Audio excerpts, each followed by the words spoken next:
Assalomu alaykum aziz o'quvchilar. Birinchi mock testimiz tahlilini boshlaymiz.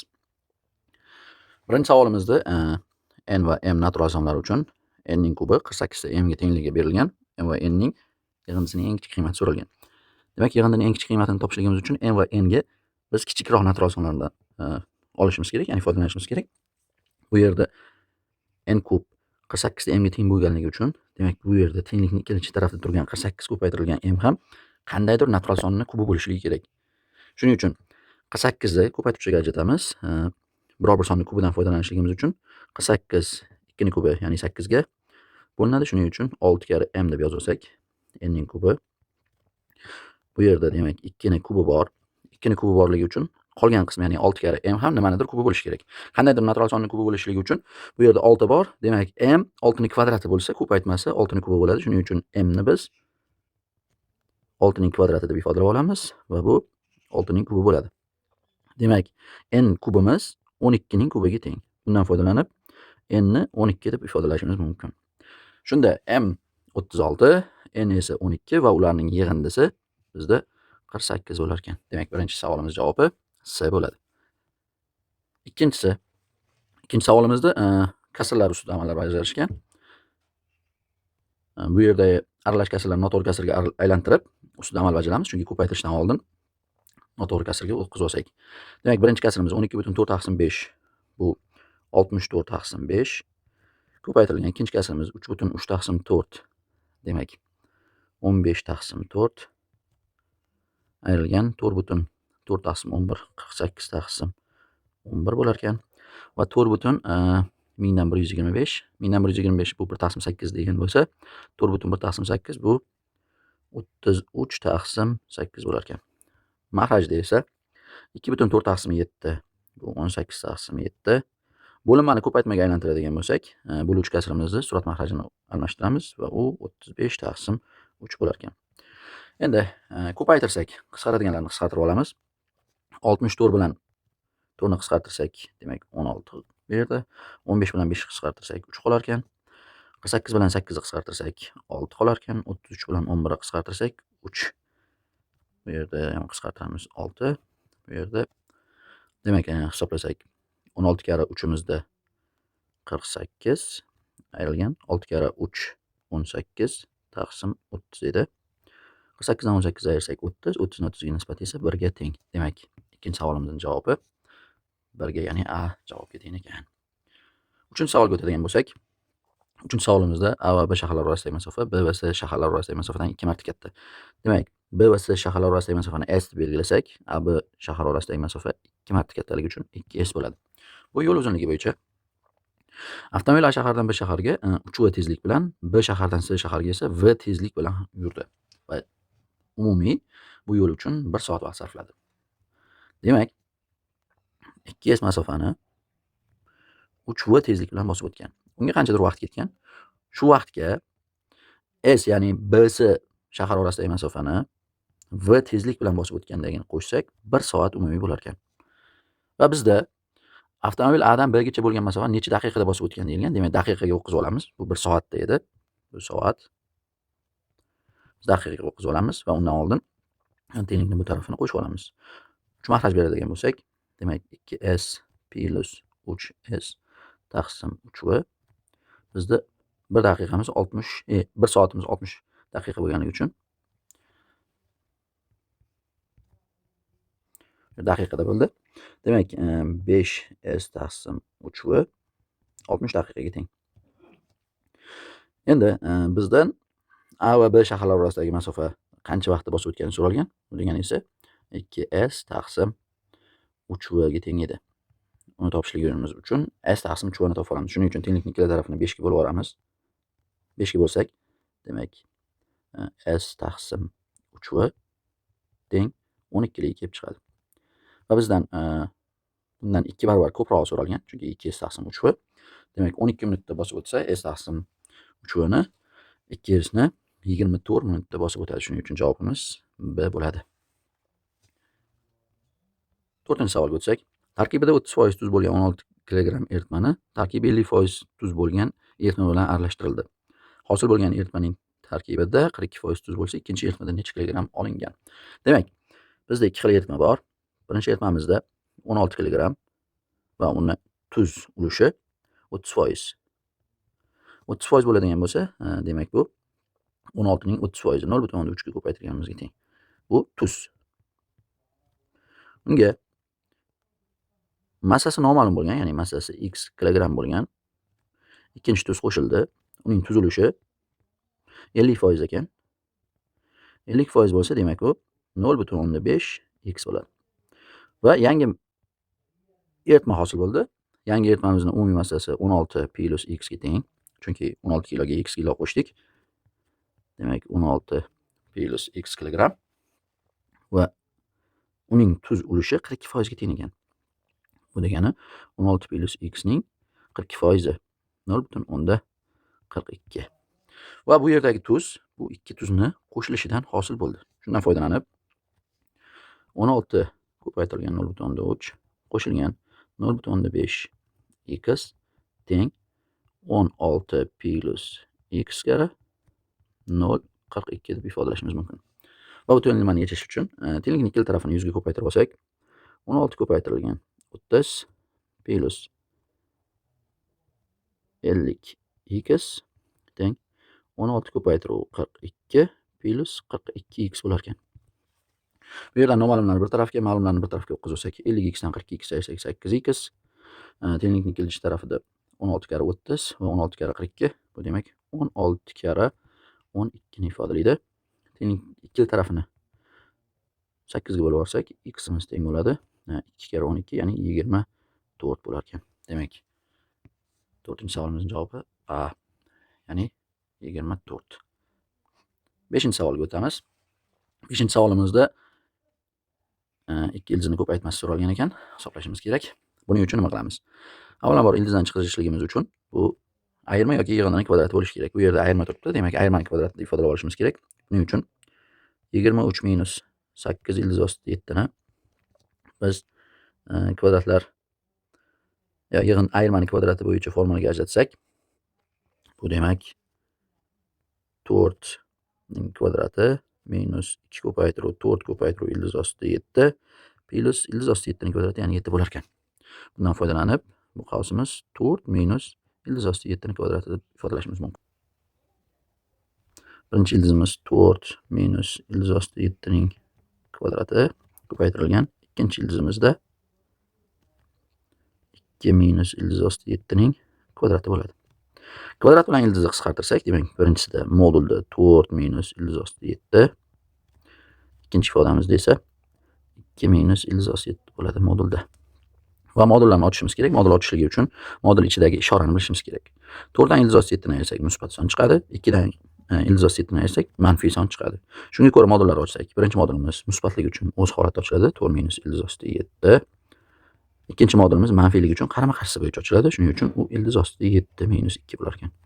Va qavslarni ochsak, 4 ildiz osti 7 ayrilgan 8 ayrilgan 7 qo'shilgan 2 ildiz osti 7 va bu 6 ildiz osti 7 ayrilgan 15 ga teng ekan. Bundan ko'rinib turadiki, javobimiz javob. Keyingi savolga o'tamiz. 6-savolimiz. Soddalashtirishligimiz kerak ekan. Bu yerda mahraj berib soddalashtirib olamiz. Mahrajlar umumiy mahrajda ham bo'lar ekan o'zi. Ildiz osti x minus 2 ildiz osti y taqsim ildiz osti x minus ildiz osti y ayrilgan ildiz osti x plus ildiz osti y. Ko'paytmada minus birinchi daraja borligi uchun uni mahrajga yozib olishimiz mumkin. U ildiz osti x minus ildiz osti y bo'ladi. Ko'paytirilgan ildiz osti x minus ildiz osti y taqsim 3 ko'paytiruv ildiz osti y ning kubi. Demak, qavs ichida berilgan ifodalarimiz ikki kasr mahrajlari bir xil bo'lganligi uchun suratlarni ayirib olishimiz mumkin. Va suratlarni ayirib olsak, ildiz osti x minus 2 ildiz osti y ayrilgan ildiz osti x minus ildiz osti y taqsim ildiz osti x minus ildiz osti y ko'paytirilgan ildiz osti x minus ildiz osti y taqsim 3 ildiz osti y ning kubi bo'lar ekan. Va bu yerda ildiz osti x bilan ildiz osti x ni qisqartiramiz. Minus 2 ta ildiz osti y ayrilgan ildiz osti y. Bu demak minus 3 ildiz osti y Ko'paytirganimizda suratlar bilan mahrajlarga eshittirsak, qisqarganda mahrajda 3 ildiz osti y ning kubi qolar ekan. Va 3 bilan 3 ni qisqartirsak, ildiz osti y ni bittasi bilan qisqartirar ekanmiz va bu yerda minus 1 taqsim ildiz osti y ning kvadrati, ya'ni y qolar ekan. Javob demak minusda 1 taqsim y, ya'ni D javob. Demak, 7-misolimizda ifodani soddalashtirishimiz kerak ekan. Bu yerda 3 ning kaynisiga 7 ta 3 ning kaynisini qo'shsak, 8 ta 3 ning kaynisining kubi va mahrajda 9 ning kaynisiga 9 ta 9 ning kaynisini qo'shishimiz kerak va bu 10 ta 9 ning kaynisi bu 3 ning 2 kaynisi bo'lar ekan. Uning kvadrati bor. Va darajalarga alohida oshirsak, 8 ning 3-chisi 512 ko'paytirilgan 3 ning 3 kaynisi mahrajda 10 ning kvadrati 100 ko'paytiruv 3 ning 4 kaynisi bo'lar ekan. Va bu 5,12 ko'paytiruv 3 ning minus kaynisi bo'lar ekan. Demak, bizda javob D javobga to'g'ri kelar ekan. 8-misolga o'tsak, 8-misolimizda tenglamaning ildizlari arifmetik progressiyani tashkil qilsa, m ni qiymatini topishligimiz kerak ekan. Demak, arifmetik progressiyani tashkil qilsa, bu yerda tenglamaning ildizlarini A1, A2 va A3 deb ifodalashimiz mumkin. Va tenglamaning ildizlarini yig'indisi 1, A2 va A3 bet teoremasiga ko'ra x kvadrat oldidagi koeffitsiyentning qarama-qarshi ishorasi bilan ifodalanadi. Demak, bu 9 ga teng. Va bizda arifmetik progressiyada xossa bor. Ixtiyoriy hadini ikkita bir xil uzoqlikda turgan hadlarning yig'indisini yarmiga teng deyishimiz mumkin edi. Shuning uchun A1 va A3 ning yig'indisi qo'shilsa, ikkita A3 ga teng, A2 ga teng bo'ladi. Demak, A1 plus A3 bu ikkita A2 ni bersa, bu yerda o'rniga borib qo'ysak, 3 ta A2 miz 9 ga tenglik kelib chiqadi. Va tenglamaning ildizlaridan ikkinchisi yoki arifmetik progressiyaning ikkinchi hadi bu 3 ga teng ekan. Tenglamaning ildizi 3 ga teng bo'lganligi uchun, demak, ildizni borib tenglamaga qo'ysak, u tenglamani qanoatlantirishi kerak. Demak, 3 ni qo'ysak, x ni o'rniga qo'ysak, 3 ning kubi 27 minus 9 karra 3 ning kvadrati 81 bo'lar ekan. Plus 3 ta m minus 6 0 ga teng bo'lishligi kerak. Bu yerdan m ni topsak, 81 dan 27 ni ayiramiz va 6 ni bo'sh, yana ayiradigan bo'lsak minus 60. Demak, 3m 60 ga teng bo'lar ekan. Bu yerdan m ni topsak, m 20 ga teng bo'lar ekan. Demak, bizda 8-savolning javobi D bo'lar ekan. Keyingi misolimiz, 9-misolimizda geometrik progressiyaning umumiy hadi uchun formula berilgan ekan va bu progressiyaning hadlar yig'indisi so'ralgan ekan. Demak, bu yerdan formulani ko'rib, bn ni 2 taqsim 3 ning n minus 1-siligidan foydalanib, birinchi hadni topib olsak, n o'rniga 1 qo'ysak, 2 taqsim 3 ning 1 minus 1-si va bu 2 taqsim 3 ning 0-si 1 ga teng bo'ladi. Ya'ni bu 2 ga teng. Birinchi had 2 ga teng. Demak, bizda 1 taqsim 3 ga teng. Nima uchun 1 taqsim 3 ga deyilsa, demak, faqatgina darajani orttirib borganimiz sari birinchi hadda 3 ning 0-si, ikkinchi hadda 3 ning kvadrati, uchinchi hadda 3 ning ikkinchi hadda 3 ning 1-si mahrajda bo'lar ekan. Shunga ko'ra q 1 taqsim 3, ya'ni 3 ga bo'linib boryapti. Shuning uchun s cheksiz kamayuvchi geometrik progressiyada b1 taqsim 1 minus q degan formulamizga qo'ysak, b1 2, q esa 1 taqsim 3ligidan, demak 1 minus 1 taqsim 3 bo'lar ekan va bu 2 taqsim, mahraj berib ayirsak 2 taqsim 3 bo'ladi va bu 2 bilan 2 ni qisqartirsak 3 ga teng. Demak, 9-savolimizning javobi C javob bo'lar ekan. 10-misolimizga o'tsak, 10-misolimizda x va y butun sonlar uchun 2x y dan farqli, ya'ni bir-biriga teng emas. 2x kub minus y kvadrat, x kvadrat minus 2x y kvadrat plus y kub 10x minus 5y ga teng bo'lsa, x plus y ni hisoblang. Demak, bu yerda ko'paytiruvchi gadjet olamiz, chunki butun sonlar haqida gap ketsa, demak, ular ko'paytiruvchi gadjetni butun sonlarda ifodalashimiz kerak. Buning uchun dastlab bu yerdan va bu yerdan x kvadratni chiqsak, x kvadrat qosini tashqariga chiqarilsa 2x minus y,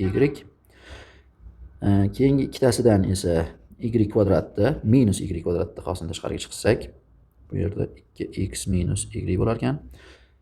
Tenglikni ikkinchi tarafidan kelasidan 5 qavsdan tashqariga chiqizib, tenglikni bu tarafiga olib o'tsak, 5 da 2x minus y teng 0 bo'lar ekan. Va bu yerda barcha ko'paytmalarda 2x minus y bor. Shuning uchun uni qavsdan tashqariga chiqsak, 2x minus y yana x kvadrat minus y kvadrat minus 5 0 ga tengligini bilishimiz mumkin. Demak, bu yerdan birinchi tengligimizni 0 ga, ikkinchi tengligimizni 0 ga teng deb ifodalashimiz kerak, chunki ko'paytma 0 bo'lishligi uchun ko'paytuvchilarni har bir 0 ga tenglashimiz mumkin. Lekin bizda berilgan shartga ko'ra 2x y ga teng bo'lishi mumkin emas. Shuning uchun birinchi ko'paytmamiz 0 ga teng bo'lishi mumkin emas. Ikkinchi ifodani 0 ga tenglasak, demak x kvadrat minus y kvadrat 5 ga teng bo'lishi kerak. Bu yerdan butun sonlar bo'lganligi uchun yana ko'paytuvchiga ajratib olamiz. Ya'ni x minus y kara x plus y 5 ga teng bo'ladi. Va bu yerda musbat butun sonlar deyilgan, demak bular natural sonlar. Natural sonlarning ayirmasi va yig'indisini ko'paytirsak 5 chiqishligi uchun bizda faqat bitta variant bor. Ya'ni ayirmamiz kichik bo'lgani uchun u 1, yig'indimiz kattaroq bo'lganligi uchun u 5 bo'lishi mumkin. Ya'ni 5 ni ko'paytuvchiga ajratganimizda faqatgina natural 1 va 5 bu ko'paytuvchiga ajrashi mumkin. Demak, x minus y bizda 1, x plus y esa 5 ga teng. Demak, misolimizning javobi 5 ekan. Ya'ni 10-misol javobi C ekan. 11-misolga o'tsak. 11-misolimizda logaritm 12 asosi ko'ra 6a ga teng bo'lsa, logaritm 12 asosi ko'ra 5 b ga teng bo'lsa, logaritm 360 asosi ko'ra 120 ni a va b orqali ifodalashimiz kerak ekan. Demak, bu yerda ifodalashimiz kerak bo'lgan logaritm 360 asosga ko'ra 120 ni biz berilgan logaritmlar asosi bo'yicha ifodalab olishimiz kerak. Berilgan logaritmlarning asosi 12 ekan. Shuning uchun uni o'zgartirib olamiz. Logaritm 12 asosiga ko'ra 120 taqsim logaritm 12 asosiga ko'ra 360 deb ifodalab olsak. Undan keyin logaritmlar asosini bir xil qilib olganimizdan keyin ko'rsatkichlarni 6, 5 va 12 orqali ifodalashimiz kerak. 120 ni ifodalasak. 120 logaritm 12 asosiga ko'ra 120 ni biz aytishimiz mumkin. 6 kara 5 ko'paytirilgan 4. Bu yerda 6 va 5 bilan ifodalaganimizda 4 qolib ketar ekan. Shuning uchun 4 ni yana ifodalashimiz mumkin. 4 ni 2 kara 2 qilib olishimiz mumkin yoki 4 dan 2 ni olib 12 yasab, keyin 12 va 2 yasashimiz mumkin ekan. Shu holatda ifodalaganimiz qulayroq ekan. Demak, 12 ko'paytirilgan 5 ko'paytiruv 2 bizlarga qulayroq bo'ldi.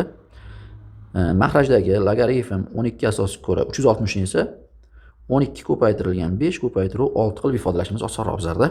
Demak, logaritmda ko'rsatkichlar ko'paysa, demak bu yerda qavs ichida edi.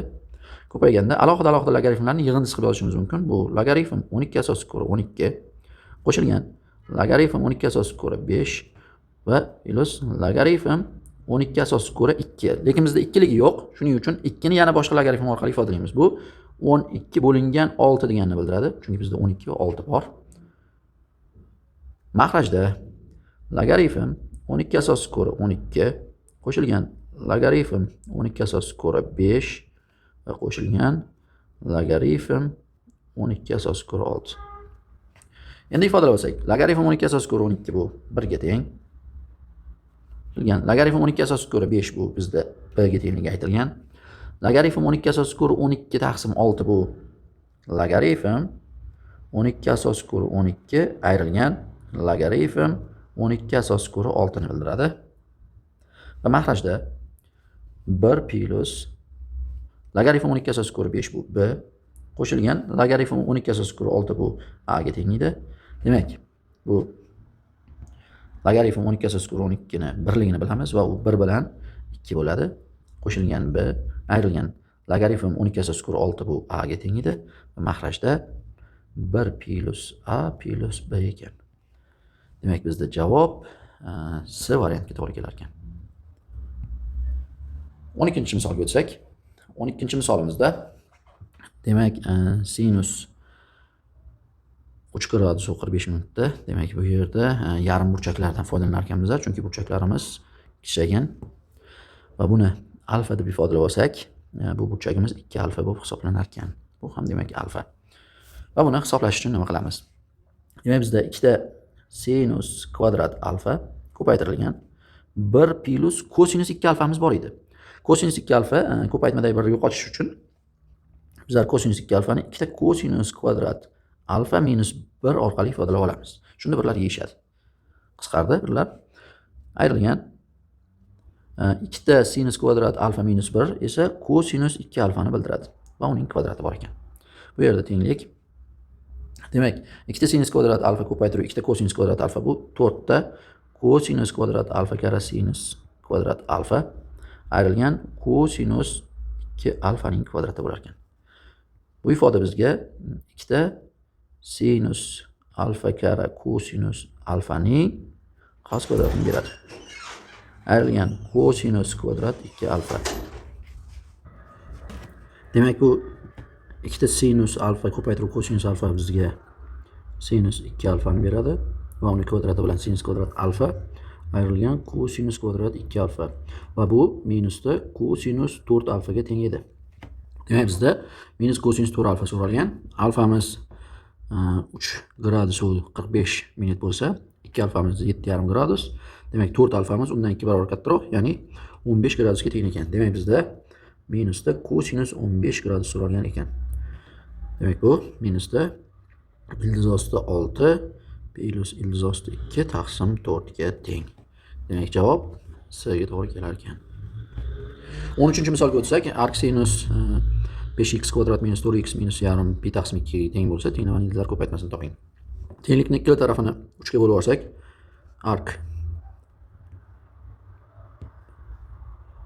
arc sinus 5x kvadrat minus 4x minus yarim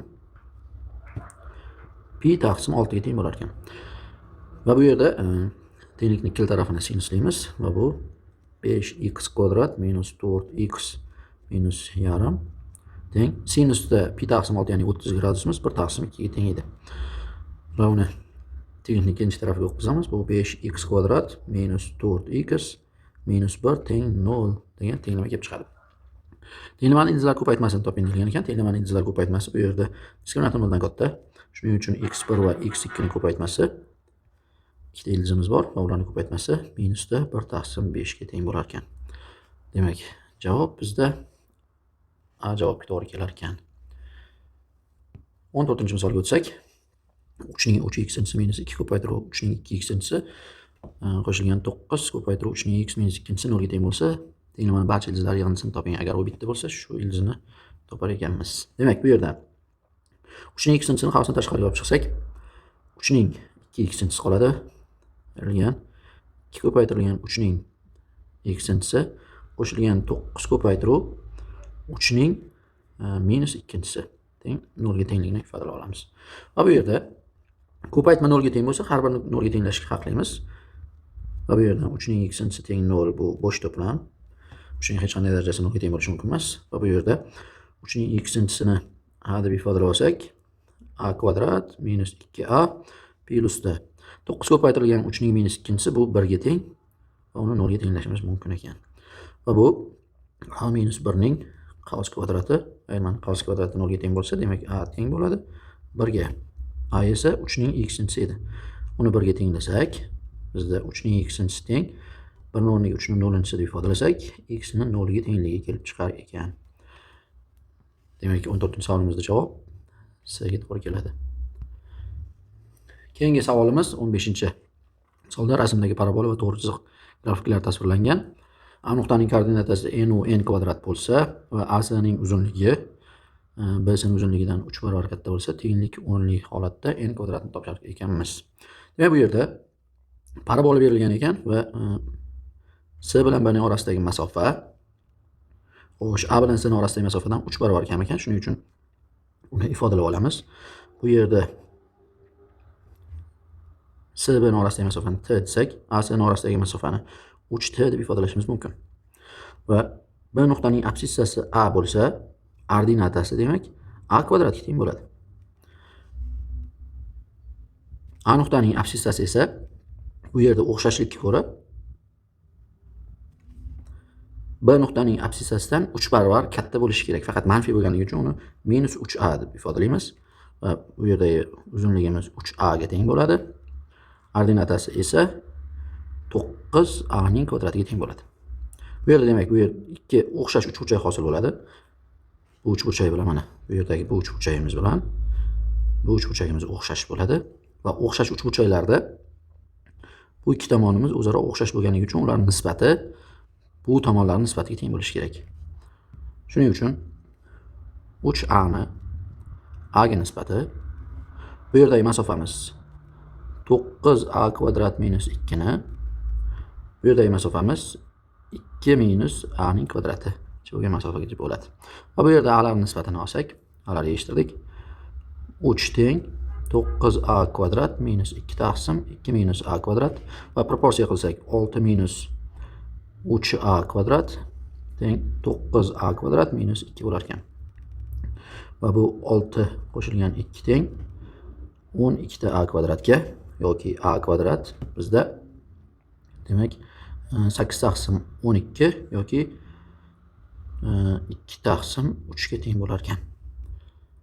Bizdan a nuqtaning ordinatasi so'ralgan, ya'ni n kvadrat. Bu yerda esa bizda ifodalaganimiz 9a kvadrat deb ifodalagandik. Demak, 9a kvadrat kerak bizga. N kvadrat bu 9a kvadratga teng edi. Bu degani 9 ko'paytirib 2 taqsim 3. 3 bilan 9 ni qisqartirsak 3 kare 2 va bu 6 ga tengligini ifodalay olamiz. Demak, 15-savolimizda javob a ga, ya'ni 6 ga to'g'ri kelar ekan. Keyingi savolimiz 16-misolimizda kvadrat tenglamani haqiqiy ildizlari x1 va x2 ga teng bo'lsa, x1 ning 4-si va x2 ning 4-sining musbat ayirmasini hisoblashimiz kerak ekan. Bu yerda demak, kvadrat tenglamamizda x1 va x2 ildizlar bo'lsa, ularning yig'indisi x oldidagi koeffitsiyentning qarama-qarshisiga teng, shuning uchun 6 ga teng deya olamiz. x1 va x2 ning ko'paytmasi ozod hadga tengligidan uni 1 ga teng deb ifodalay olamiz va bizdan so'ralayotgan ifodamiz x1 ning 4-si minus x2 ning 4-sini yo'yib olsak, bu x1 ning kvadrati qo'shilgan x2 ning kvadrati modulda va x1 ning kvadrati ayrilgan x2 ning kvadrati bo'lar ekan. Ikkinchi ko'paytmani yana ko'paytiruvchiga ajratishimiz mumkin.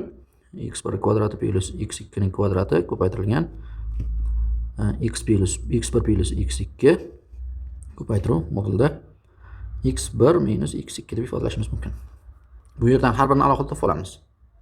Birinchi x1 kvadrati plus x2 ning kvadrati bu kvadratlar yig'indisi, ya'ni x1 plus x2 ning kvadratidan 2 ta x1 x2 ni ayirganimizga yoki x1 minusda x2 ning kvadratiga 2 ta x1 x2 ni qo'shganimizga teng bo'lardi.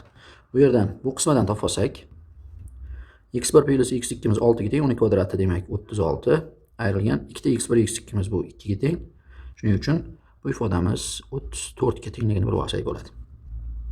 Yoki mana bu qismidan bizga kerakli bo'lgan 3-chi ko'paytiruvchini ham topib olsak bo'ladi. Demak, bu 34 ga teng ekan va x1 minus x2 ning kvadrati teng bo'lar ekan 34 dan, ya'ni 2 ni ayirganimizga, ya'ni 32 ga. Demak, bu qiymatimiz ikkala tarafni ildizdan chiqsak 4 ildiz osti 2 ga teng ekan. x1 plus x2 ning esa qiymati 6 ga tengligini bilardik. Qo'ysak, demak bizda 6 kare 4, ya'ni 24 ildiz osti 2 ko'paytirilgan 34 hosil bo'lar ekan. Va bu 816 ildiz osti 2 ga teng edi. Demak, javob A javobga to'g'ri keladi. 17-misolga o'tsak, tenglama berilgan ekan. Tenglamaning haqiqiy ildizlari yig'indisini toping. Agar u bitta bo'lsa, shu ildizni o'zini toping. Demak, ko'paytma 0 ga tengligidan har bir ko'paytiruvchini 0 ga tenglab ifodalay olamiz va bu yerda x kvadrat minus 4 0 ga teng va x kvadrat minus 2x minus 3 0 ga teng. Kub ildiz ostida x kvadrat minus 4 0 ga tengligidan x kvadrat 4 ga tengligini, bu yerdan x ni 2 yoki minus 2 ga tengligini bilishimiz mumkin.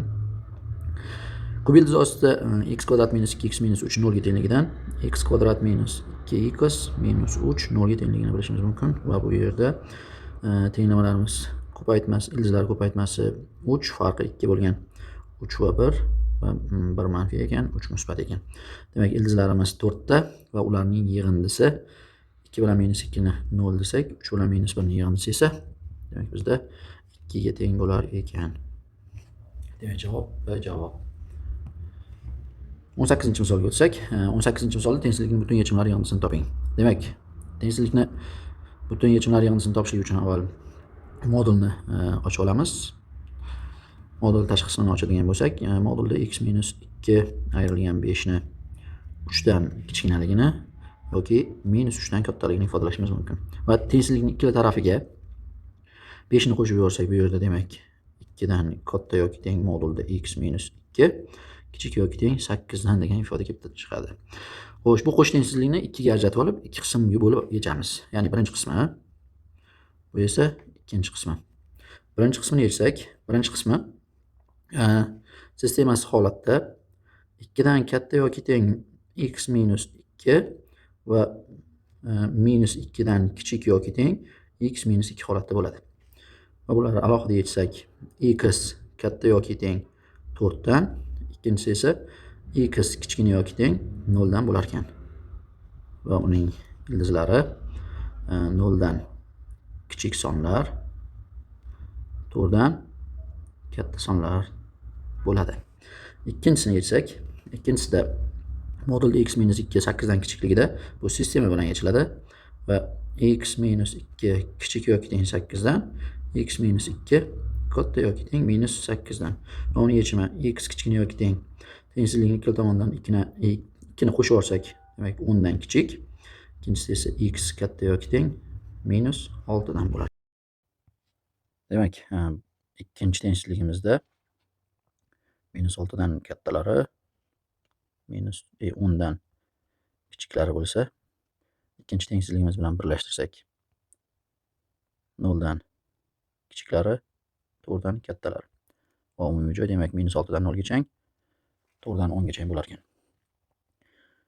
Va bu yerda demak butun sonlarning yig'indisi so'ralganligi uchun minus 6 bilan 6, minus 5 bilan 5, minus 4 bilan 4 yechsa, demak minus 3, minus 2, minus 1 va 7, 8, 9 va 10 larni yig'indisini topishimiz o'zi yetarli bo'lar ekan.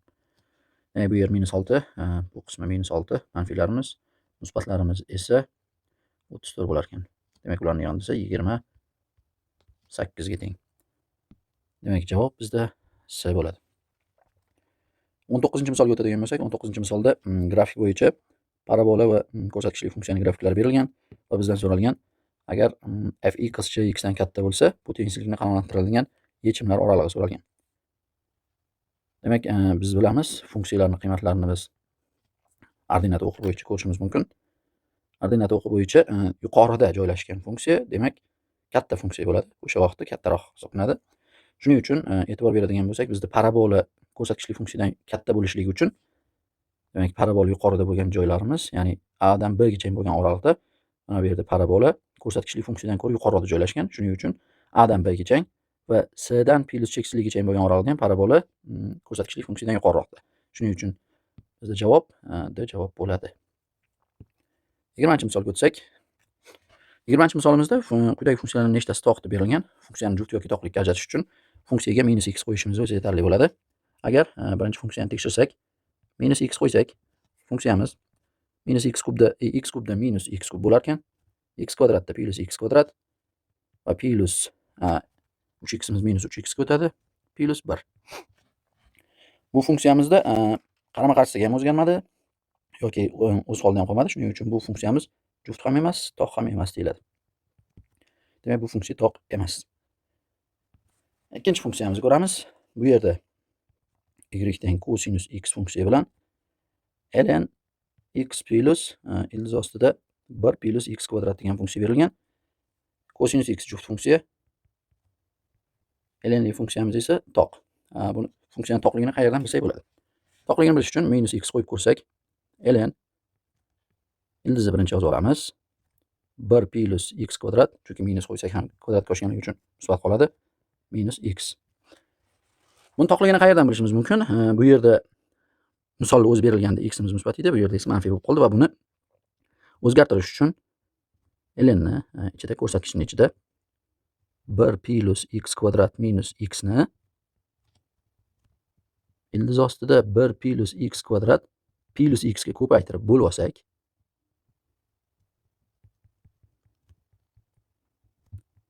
qanday o'zgarish bo'ladi? Kvadratlar ayirmasi hosil bo'ladi, chunki bitta ayirma va bitta yig'indini ko'paytirganimiz uchun bu lnda yuqorida ya'ni suratda 1 plus x kvadrat minus x kvadrat taqsim ildiz ostida 1 plus x kvadrat plus x hosil bo'ladi. Va x kvadratlar qisqarganligi uchun 1 taqsim 1 plus x kvadrat ildiz ostida plus x qolar ekan. Va bu ln ildiz ostida 1 plus x kvadrat plus x ning qarama-qarshisi. Chunki bu minus birinchi daraja degan ma'noni bildiradi va bu minusda ln ildiz ostida 1 plus x kvadrat plus x degan ma'noni bildiradi. Demak, bu funksiya toq funksiya. Demak, bizda ikkinchi funksiyamiz toq funksiya. Uchinchi funksiyamizga keladigan bo'lsak, uchinchi funksiyamizda birinchi modul, ikkinchi modulimiz bor ekan va uchinchisida x kvadrat plus 4x plus bu 4, bu x plus 2 ning kvadrati. Ildizdan chiqsak, bu modulda x plus 2 bo'lar ekan. Va minus x qo'yganimiz uchun birinchi modulimiz ikkinchi modul bilan, ikkinchi modulimiz uchinchi modul bilan, uchinchi modul birinchi modul bilan o'zgarib qoladi. O'rtadagi modulimizda esa farq bo'lmaydi. Demak, bu degani bu funksiyamizda o'zgarish bo'lmaydi. Shuning uchun bu funksiya juft funksiya. Demak, bizda berilgan 3 ta funksiyamizdan faqat ikkinchi funksiyamiz toq. Shuning uchun javob bitta funksiya bo'ladi, toq. 20-misolga o'tsak, bu yerda y teng x kvadrat parabolani -2 3 vektor bo'yicha parallel ko'chirib hosil bo'lgan parabola ifodasidagi koeffitsiyentlar yig'indisi topilsin deyilgan ekan. Demak, ixtiyoriy y teng fx funksiya uchun a -2 3 vektorda ko'chirsak, parallel ko'chirsak qanday o'zgarish bo'ladi? -2 degani demak bizda 2 birlik chapga, 3 plus 3 bu 3 birlik yuqoriga degan. Va bu funksiyada fx plus 2 qo'shilgan 3 degan ma'noni bildiradi. Demak, bizda hosil bo'lgan funksiyamiz y teng x plus 2 ning kvadrati plus 3. Kvadrat qo'shilsak x kvadrat plus 4x plus 4 3 bilan plus 7 bo'lar ekan. Va barcha koeffitsiyentlar yig'indisi 1 plus 4 plus 7 bizda 12 ga teng. Demak, javob javobga to'g'ri keladi. 22-misolimiz. fx funksiya berilgan. Fx funksiyani hosilasiga f taqsim 4 va f minus f taqsim pi taqsim 4 bilan minus pi taqsim 4 qo'yilsa hosilalar yig'indisini toping deyilgan ekan. Bu yerda funksiyamizdan hosil olishdan oldin hosiliga e'tibor beringlar. Avval hosilaga qo'yiladigan joyda qarama-qarshi sonlar qo'yilgan va funksiyamiz bu yerda juft funksiya. Demak, fx ning o'zi juft bo'lsa, hosilasi toq bo'ladi. Hosilasi toq bo'lgan funksiya bo'lsa, demak, toq funksiyalarda qoidaga ko'ra minus x qo'ysak, bu shu funksiyaning qarama-qarshisiga teng bo'lardi. Bundan kelib chiqib, f hosila pi taqsim 4 va qo'shilganning o'rnida mana bu minusni biz tashqariga olib chiqishimiz mumkin ekan toq funksiya bo'lganligi uchun bu f hosila pi taqsim 4 bo'lar ekan. Va bu o'z-o'zidan 0 ga teng. Demak, javob bizda C javobga to'g'ri keladi. 23-misolga o'tsak, bu yerda aniq integralni qiymatini topishligimiz kerak ekan. Va bu aniq integralimizda trigonometrik integral ekan va e'tibor bersak, bu yerda bu funksiyadan olingan hosila bunisidan esa olingan hosila bunga teng. Shuning uchun biz 3 ta sinus x minus 4 ta kosinus x ni t deb ifodalab olsak, demak, dximiz dt taqsim t ning hosilasi bo'lar ekan. Yoki dt taqsim t ning hosilasi 3 ta sinus x ning hosilasi 3 ta kosinus x minus 4 ta kosinus x ning hosilasi 4 ta sinus x bo'ladi. Minus bilan plus bo'ldi. Va o'rniga olib qo'ysak, demak, bu yerda integralda 4 ta sinus x plus 3 ta kosinus x taqsim t ko'paytirilgan dx ning o'rnida dt taqsim 3 ta kosinus x plus 4 ta sinus x bo'lsa va surat bilan mahrajga qisqarganda bu yerda 1 taqsim t dt qolar ekan va bu ln modulda t degan ma'noni bildiradi. Endi aniq integral bo'lganligi uchun t ni qiymatini qaytarib qo'yamiz va integralimizda ln modulda t imiz 3 ta sinus x minus 4 ta kosinus x bo'lsa, biz pi taqsim 2 pi taqsim 4 dagi qiymatlar farqini topishligimiz kerak. Demak, pi taqsim 2, ya'ni 90 gradusni qo'ysak, ln 90 gradusda sinusimiz 1 ga teng, kosinusimiz 0 ga teng. Ayrilgan ln modulda sinusimiz ildiz ostida pi taqsim 4 uchi ildiz ostida 2 taqsim 2 bo'larkan, ayrilgan 4 ildiz ostida 2 taqsim 2. Va bu ln 3 ayrilgan ln 1 taqsim ildiz ostida 2 yoki ln ildiz ostida 2 taqsim 2 bo'larkan. Va bu bizda lnlar ayirganimizda bo'linadi va bo'limi bo'lganligi uchun ko'payib ln 3 ildiz ostida 2 ga to'g'ri kelar ekan. Demak, bizda javob A javobga to'g'ri kelar ekan.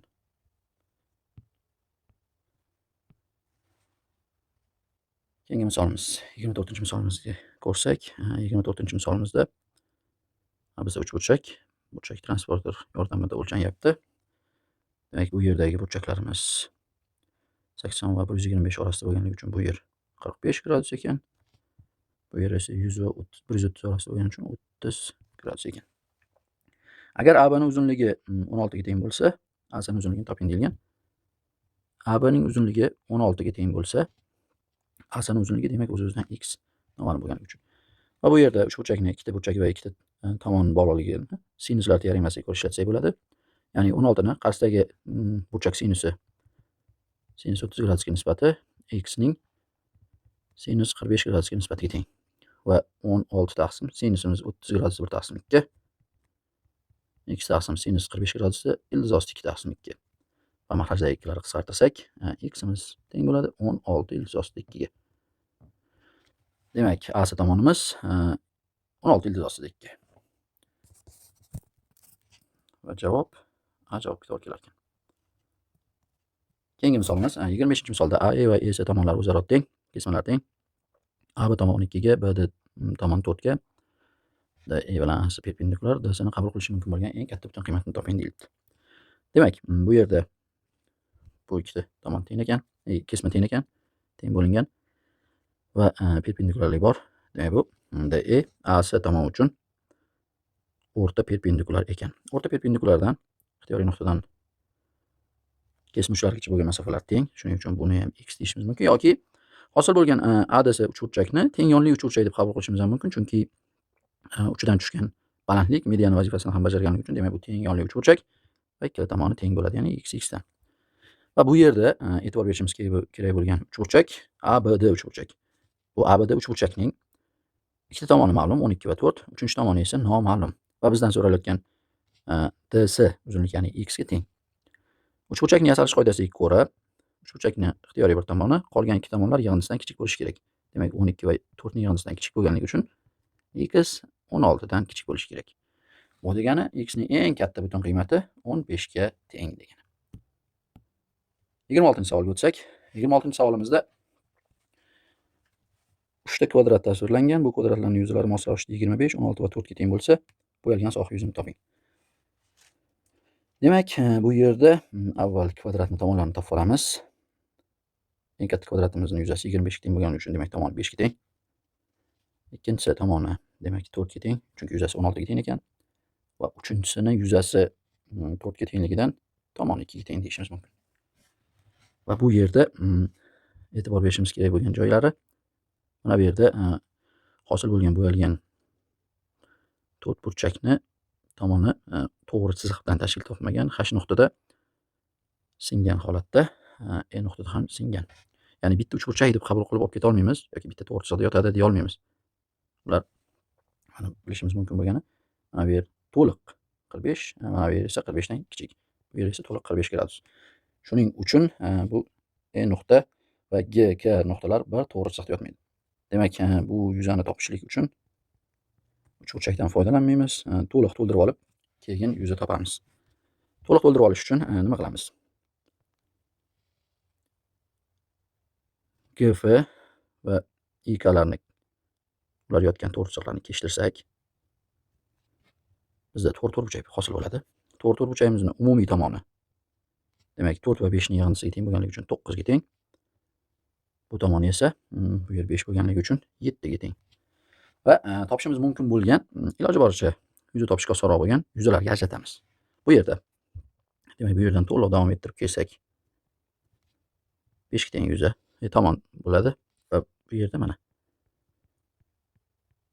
trapetsiya hosil bo'ladi. Bu trapetsiyani yuzini S deb qabul qilsak, bu yerda mana bu qismini ajratsak,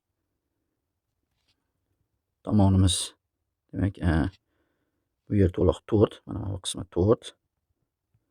Bu qismigacha bo'lgani to'liq 5 bo'lganligi uchun mana bu qismni 1, bu qism 2 bo'lganligi uchun umumiy 3 deb ifodalashimiz mumkin. Demak, bu yer 3 va mana bu qismi bu to'rtburchakli uchburchagimizni 5 ga teng. Va bu joyni biz S2 deb qaraymiz. S2 deb qarasak, bizda keyin mana bu yerda yuza bor. To'rtburchak shaklda, to'rtburchakli uchburchak shaklda.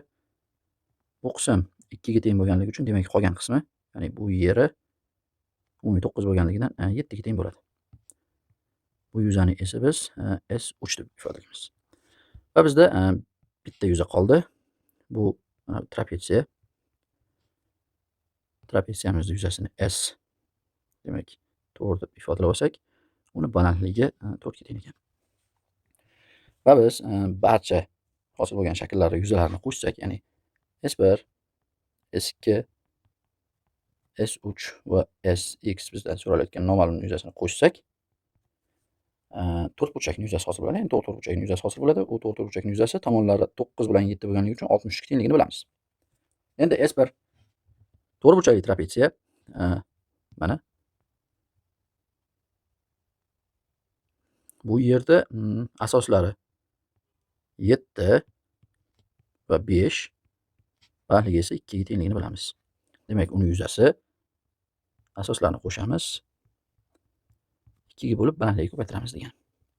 Qo'shilgan S2 ikkinchi yuzamiz. Mana bu yer to'rtburchakli uchburchak, katetlari 3 va 5. Demak, uning yuzasi 3 ko'paytirib 5 taqsim 2 ga teng. Qo'shilgan S3. S3 bu qismi va bu yerni to'rtburchakli uchburchak bo'lganligi uchun katetlari 5 va 7 ga teng. Demak, bu 5 ko'paytirib 7 taqsim 2 bo'ladi. Va to'rtinchi yuzamiz S4 qolib ketgan ekan bu yerda. To'rtinchi yuzamiz S4 to'g'ri burchakli trapetsiya. Katta asosi 7, kichik asosi 3 ga teng ekan mana.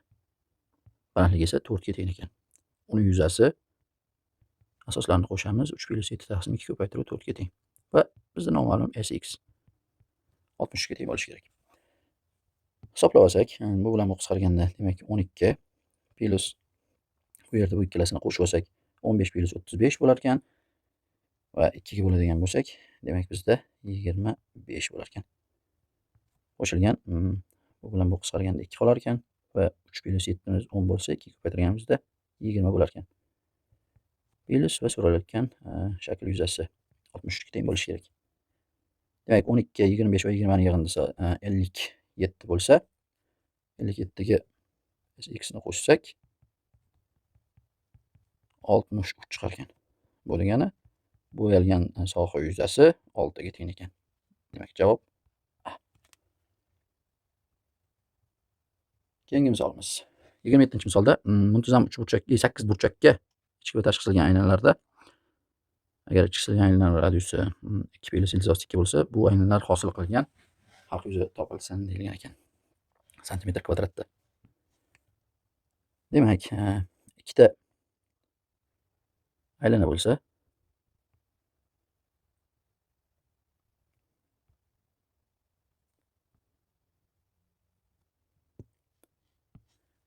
bu aylanlarni birini radiusi R, ikkinchisini radiusi katta R bo'lsa, halqa demak bu yerda bo'ladi. Shu halqa yuzasini topishlik uchun katta doira yuzasidan kichkina doira yuzasini ayiramiz. Demak, S halqa teng bo'ladi PR kvadrat ayrilgan P kichik R kvadrat. Ya'ni katta R kvadrat minus kichik R kvadratni P ko'paytirishimiz kerak. yerda bizga kichkina radius berilgan, kichkina doira yuzasi radiusi berilgan. Katta doira radiusini topishlik uchun nima qilamiz? E'tibor bersak, muntazam sakkizburchakka tashqi va ichki chizilganligi uchun ichki chizilgan aynan radiusi a taqsim, ya'ni sakkizburchakning tomoni taqsim 2 ko'paytiruv tangens 180 taqsim muntazam ko'pburchak tomonlar soni edi. Bu yerda sakkizburchak bo'lganligi uchun 8 ga bo'lamiz. Tashqi chizilgan aynan radiusi esa a taqsim 2 ta sinus 180 gradus taqsim 8 edi. Bizga sakkizburchakning tomoni qizig'i yo'q. Shuning uchun nisbat olsak, ular yeyishib ketadi va r taqsim kichkina r taqsim katta r alar ikkalar yeyishsa, sinus taqsim tangens va bu kosinus 180 gradus taqsim 8, ya'ni 22,5 gradusga teng bo'ladi. Va bu yerdan r taqsim kosinus 22,5 gradus katta r ga tengligini yoki kichkina r bor bizda 2 + ildiz 2 ga teng. Kosinus 22,5 gradus esa yarim burchak formulasiga ko'ra 1 + kosinus 45 gradus taqsim 2 ga tengligini bilamiz. Va katta r teng bo'ladi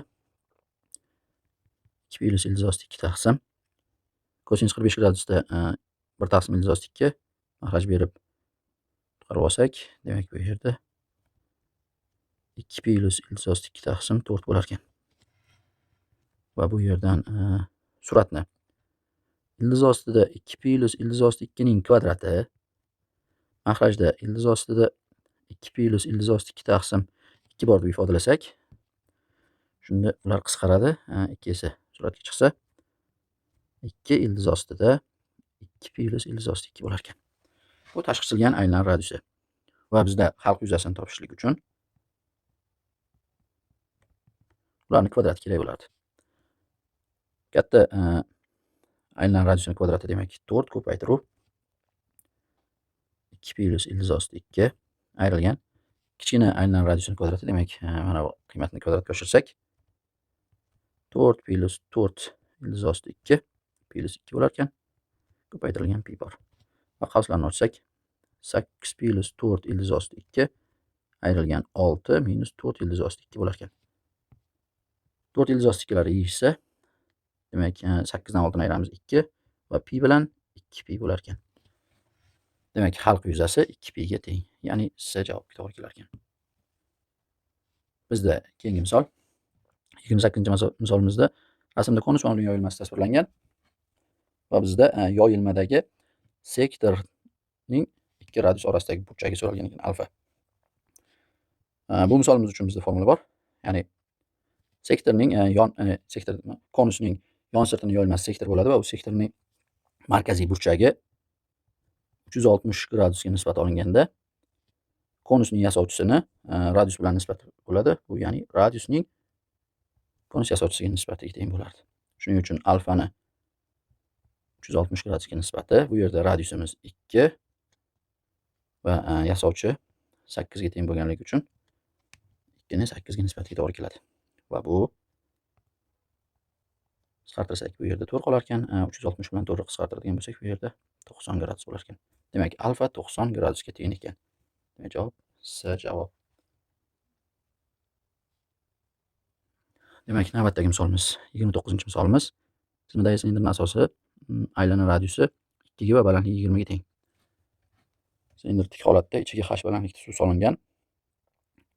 Silindr yerga yiqilganda suv yerdan balandligi 2 - ildiz 2 ga teng bo'lsa, h ni toping deyilgan ekan. Demak, bu yerda dastlabki holatdagi suv hajmi suv bo'lsa, yiqilgandagi suv hajmiga teng bo'ladi. Shundan foydalanib ikkala hajmni tenglashtirib topib olamiz. Faqat suv hajmi ikki holatda ikki xil ko'rinishda bo'ladi. Chunki birinchisida silindr holati turibdi. Shuning uchun silindr hajmi bo'yicha topamiz. Ikkinchi holatda demak, asosi segment bo'lgan, balandligi 20 ga teng bo'lgan jism holati turibdi. Shuning uchun segmentni yuzasini balandligiga ko'paytirib hajm topamiz. Va birinchi silindr holatdagi hajmni topsak, radius 2, balandligi h bo'lgan silindrning hajmi 4 pi ko'paytirib h ga teng bo'ladi. Ikkinchi holatda esa bu yerda segment Segmentning radiusi 2 dan va suvimizning balandligi 2 minus ildiz osti 2 ekan. Bu yergacha bo'lgan qismi, demak, o'z-o'zidan to'liq 2 bo'lishligi kerak edi bu. Bu qismi to'liq 2 bo'lishligi kerak edi. Demak, bu qismi ildiz osti 2 bo'ladi. Chunki bu ikkalasini qo'shganimizda 2 chiqishligi kerak. Ya'ni radius teng bo'lishi kerak. Shuning uchun bu qismini ildiz osti 2 deymiz. Va hosil bo'lgan teng yonli uchburchagimiz mana 2 2 bo'lganligi uchun bu teng yonli uchburchak va bu teng bo'lib o'tadi. Shuning uchun ham balandlik, mediana va bisektrisa bo'ladi. Bunga ko'ra bu burchagimiz sinuslar teoremasdan 45 gradusligini bilishimiz mumkin. Bu burchak 45 gradus bo'lgandan keyin bu burchak ham 45 va bu burchagimiz 90 gradus. Demak, bu segmentimiz 90 gradusli markaziy burchakka tiralgan segment bo'lar ekan. Va bu segment yuzasini topib olsak. Segment yuzasi sektor yuzasidan uchburchak yuzasini ayirganimizga teng. Sektor yuzasi esa bu yerda 90 gradusli sektor bo'lganligi uchun butun doira yuzasini 4 dan 1 ga teng. Ya'ni yuzamiz 4p, butun doiraning yuzasi, uni 4 ga bo'lamiz va undan uchburchakning yuzasini ayiramiz. Uchburchagimiz to'g'ri burchakli uchburchak. Mana bu uchburchak. Katetlari 2 va 2 bo'lganligi uchun yuzasi demak 2 ko'paytirib 2 taqsim 2 ga teng.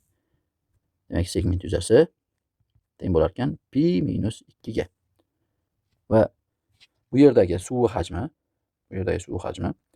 asosiy segmentni balandligi 20 ga ko'paytirganimizga teng bo'lardi. Shunga ko'ra ikkinchi holatda suv hajmini topsak, bu birinchi holatdaginisi edi, bu ikkinchi holatdaginisi demak. Segmentimiz yuzasi pi minus 2 ni, ya'ni s asosini balandligiga ko'paytiramiz. Balandligi esa 20 ga teng edi. Va ikkala suv hajmi ikki holatda bo'lgani bilan o'zaro teng bo'lishi kerak. Shuning uchun 4ph teng deb yozamiz 20 pi minus 2 ga.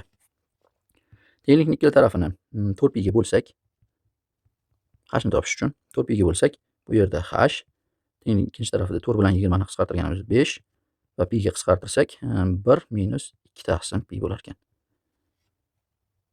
Demak, dastlabki holatda suvning balandligi 5 minus 1 minus 2 taqsim pi holatda bo'lgan. Ya'ni B javobga to'g'ri keladi. Keyingi misolimizda kommentorika bo'yicha berilgan savolimiz. Demak, bizda 3 ta fizika kitob, 2 ta matematika kitob bor. Biz jami 5 ta kitobni ichki usul bilan joylaganimizda fizika kitoblar yonma-yon holatda bo'ladi deyilgan. Demak, buning uchun fizika kitoblarini umumiy bitta kitob deb qabul qilamiz. Demak, 3 ta fizika kitobimiz bor edi.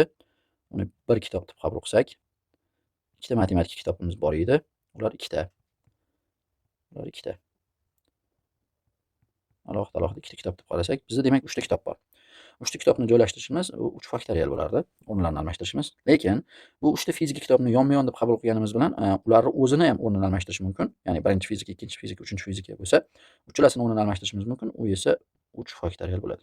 Demak, bir vaqtda ikkalasini hisoblaydigan bo'lsak, 3 faktorial 6 ga teng, 3 faktorial 6 ga teng va ko'paytirsak 36 xil holatda fizika kitoblarini yonma-yon qilib joylashtirishimiz mumkin ekan. Demak, javob A ga to'g'ri kelar ekan. 31-savolimiz berilgan nishonga dik kelish ehtimolligi 0.8. Demak, ya'ni A ishni bajarish ehtimolligi 0.8. U ishni 5 marta o'qilganda kamida 1 marta nishonga tegish ehtimolligini toping. Demak, bizga tegmaslik ehtimolligi ham kerak bo'ladi. Bu esa 1 dan 0.8 ayirganimiz, ya'ni 0.2 ga teng.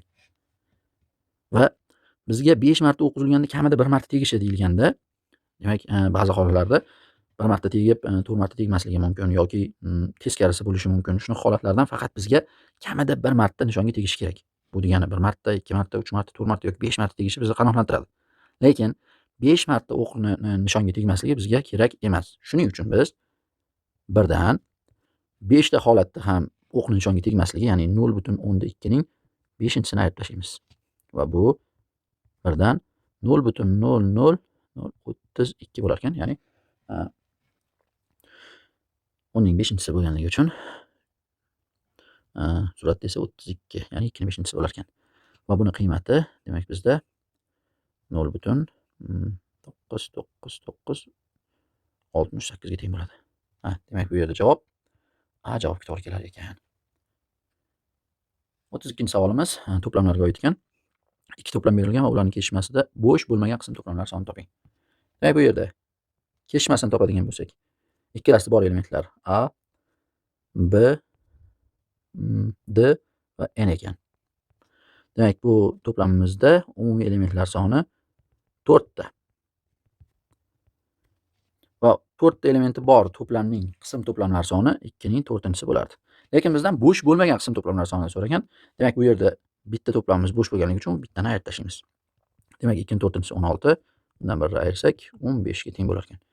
Demak, javob B javob. Keyingi savolimiz, demak bizda asos kvadratdan iborat bo'lgan to'g'ri parallelped shaklidagi akvariumga suv quyilgan. Konus akvariumga to'liq botirilgan. Konusning asosi parallelped asosidagi kvadratga chizilgan.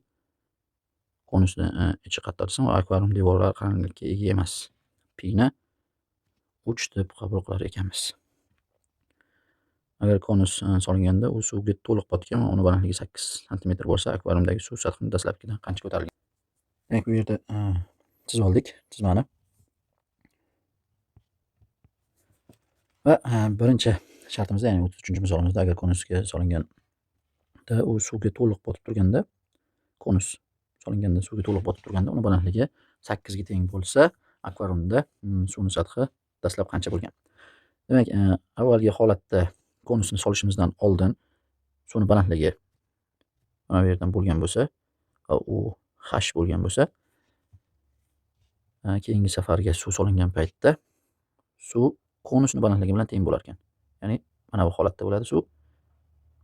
Konusni to'liq suv sathiga botib turganligi uchun balandligi teng bo'lib qoladi. Shuning uchun balandligimiz hozir 8 ga teng konusning balandligi. Endi suvni dastlabki holatdagi hajmi konus solgan paytimizda o'zgarmaydi. Suvning hajmi o'zgarmaydi. Lekin balandligini ko'tarilishini sababi suv solingandan keyin konusning hajmi suv hajmiga qo'shilgan holatda yangi jism hajmini hosil qiladi. Shuning uchun balandligi ko'tarilganday holatda bo'ladi va biz uni hisoblashligimiz uchun dastlabki suv hajmi bilan konus hajmini qo'shamiz va hosil bo'lgan yangi prizmani hajmiga tenglashtiramiz. Buning uchun konusning radiusini r deb olsak, demak, asosi kvadratga chizilganligi uchun bu yerda 2r bo'lardi. Prizmaning asosi 2r ga teng. Parallelpedning asosi va bu yerdan biz suvni avvalgi hajmini topamiz. Suv dastlab bu holatda bo'lgan. Suv konusni solganimizdan keyin esa bu holatga to'ldi. Demak, mana bu yerdagi farq konusning hajmi bo'ladi. Demak, suvni dastlabki hajmini topamiz. Suv hajmi asosi kvadratdan iborat bo'lganligi va tomoni 2r bo'lganligi uchun asosining yuzasi 4r kvadrat. Balandligi h ga teng bo'lgani uchun h ko'paytiramiz, bu suv hajmi bo'ladi. Konusning hajmini topamiz.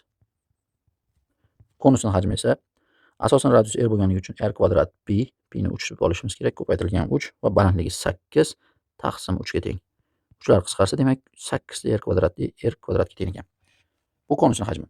Va ikkalasini qo'shsak, bizda hosil bo'lgan keyingi prizma, ya'ni mana bu prizma, bu yerda parallelped berilgan, parallelpedning hajmiga teng bo'lishi kerak. Mana bu parallelped hajmini topishimiz kerak. Bu parallelpedning balandligi h plus x, ya'ni qancha ko'tarilganini bilamiz. Shuning uchun h plus x deymiz. Bu balandlik x. H plus x yoki buni umumiy h plus ximiz 8 ga teng bo'lgan. Chunki konus balandligi teng. Shuning uchun balandligimiz 8 ko'paytirilgan asosi kvadratdan iborat bo'lganligi uchun 4r kvadrat bo'ladi uning yuzasi. Demak, bu konus va suvning hajmining yig'indisiga teng. Bu 4r kvadrat ko'paytiruv h plus 8r kvadratga teng degan. Va bu yerdan tenglikning ikkala tomonini agar biz 4r kvadratga bo'lib olsak, demak 8 teng h plus 2 qolar ekan. Bu yerda demak biz boya yozgandik, 8 h bilan x, ya'ni suvni ko'tarilgan balandligining yig'indisiga teng bo'lganligi uchun x ni 2 ga tengligini topishimiz mumkin. Demak, konus solganimizdan keyin suvni sathi 2 santimetr yuqoriga ko'tariladi. Demak, 33-savolimizning javobi C javobga to'g'ri keladi.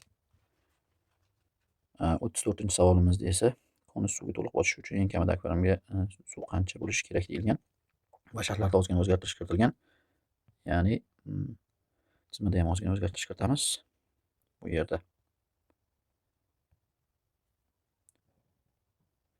Demak, konusimizni balandligi 12 ga o'zgargan va parallelipipedning asosiy tomoni ham 4 ligi berilgan ekan. Va bizdan konus to'liq bochishligi uchun suvning hajmi qancha bo'lganligini so'ralgan. Demak, suv hajmini topishligimiz kerak. Buning uchun bizga konus hajmi kerak. Konusning hajmi asosan radiusi tomoni, kvadratning tomoni 4 ligidan radiusning 2 ligini bilishimiz mumkin. Uning kichiksilgan aylanma bo'lganligi uchun. Va konusning hajmini topsak, asosini yuzasi 4 pi 3 ga teng deb olinishi kerak. Ko'paytirilgan balandligimiz 12 taqsim 3 bo'lardi. Ularni qisqartirsak, konusning hajmi 48 ga tengligi ma'lum bo'ladi. Va bizda suvning hajmi yo'q, lekin konus hajmiga suv hajmini qo'shsak, yangi suvga konus botgandan keyin hosil bo'lgan parallelipiped bor. Va u parallelipipedning balandligi konus balandligi bilan bir xil bo'ladi. Chunki konus botib turishi kerak suvga. Shuning uchun suv hajmi bilan konusning hajmini qo'shganimiz hosil bo'lgan parallelipipedning hajmiga teng va u asosan tomon 4 ga teng bo'lgan kvadrat bo'lganligi uchun 16 ko'paytirilgan balandligi 12 bo'lganligi uchun 12 ga teng bo'ladi. Va biz bu yerdan 16 va 12 ni ko'paytmasini 192 ga tengligini va konusning hajmini 48 ga tengligini bilganimiz uchun 48 plus suv hajmi 192 deb belgilab olsak, suv hajmi demak bizda 144 santimetr kub yoki desimetr kub. Demak, birlik berilmagan ekan. 34-savolda shuning uchun 144 birlik kub deb ifodalashimiz mumkin. Va keyingi savolimiz 35-savolga o'tadigan bo'lsak, 35-savol. Demak 34-savolimiz javob bo'ldi. 35-savolimizda konusni to'liq solinganda suv sathi dastlabkidan 3 sm ko'tarilgan bo'lsa, konusning balandligi qancha bo'lgan? Demak, bu yerda yana boshqa holatda topishligimiz kerak ekan. O'sha holatini ko'rib chiqishligimiz kerak. Buning uchun bizga konus balandligi berilmagan, tomonlar berilmagan, lekin qancha suvni sathi ko'tarilgani aytilgan. Demak, 3 sm ko'tarilgan ekan. 3 sm ko'tarilgan, dastlab esa asosini tomoni demak 2 yer bo'lgan bo'ladi. Konusning balandligi demak bu yerda suv balandligidan 3 sm ko'tarilganligi uchun suv balandligi 3 ni qo'shganimizga teng. Va bu yerda 35-savolimiz uchun ifodalab qo'yaylik. Suv hajmi dastlab haj ko'paytirilgan, asosi 2 yer bo'lgan kvadrat bo'lgani uchun 4r kvadrat bo'lardi. Konusning hajmi esa asosi r bo'lganligi uchun asosining yuzasi pr kvadrat ko'paytirilgan h plus 3 taqsim demak 3 bo'ladi. Va bu yerda pi bilan 3 teng bo'lsak, r kvadrat h plus 3 qolar ekan. Va bu ikkalasini qo'shganimizda yangi prizma hosil bo'ladi. Dastlabki 34-33-savollarda yangi o'xshagan prizma hosil bo'ladi. Konusni to'liq botib turgan prizmamiz, bu prizmaning hajmi balandligi h plus 3 ga, asosi esa 2 yerga teng bo'lgan kvadratdan iborat parallelipiped. Bu parallelipipedimizning hajmi demak bizda h plus 3 ko'paytirilgan, asosini yuzasi 4r kvadratga teng. Demak, bu suv va konusning hajmlari yig'indisiga teng bo'lishi kerak. H ko'paytiruv 4r kvadrat plus r kvadrat ko'paytiruv h plus 3. Demak, bu yerda tenglikning ikkala tarafini r kvadratga bo'lsak, r kvadratlar qisqaradi. Bo'lganimizda ham qisqartirib borman. R kvadratlar qisqaradi va 4 ta h plus 12 teng 4h plus h plus 3 ga teng bo'lar ekan. Bu yerdan demak 4h bilan 4h qisqartirsak, bizda h teng 9 ligi kelib chiqadi. Va bizda konus balandligi kerak edi. Konus balandligi esa h plus 3 ga teng edi. H plus 3 esa demak 12 ga teng. Demak, 35-savolimizda javob F. F javob bo'lar ekan. 35-savolimizda. Demak, bizda keyingi savol 36-savolga o'tsak, 36-savolimizda tenglama berilgan ekan va ikki sharti A bilan B ni o'rni almashib qolgan ekan. Birinchisida kaning nechta qiymatlari tenglama bitta ildizga ega, ikkinchisida esa tenglama bitta ildizga ega bo'ladigan kaning nechta eng kichik qiymati topilsin degan. Demak, bu yerda Ikkala holatda ham bir xil savol bo'yicha misol yecharkanmizlar.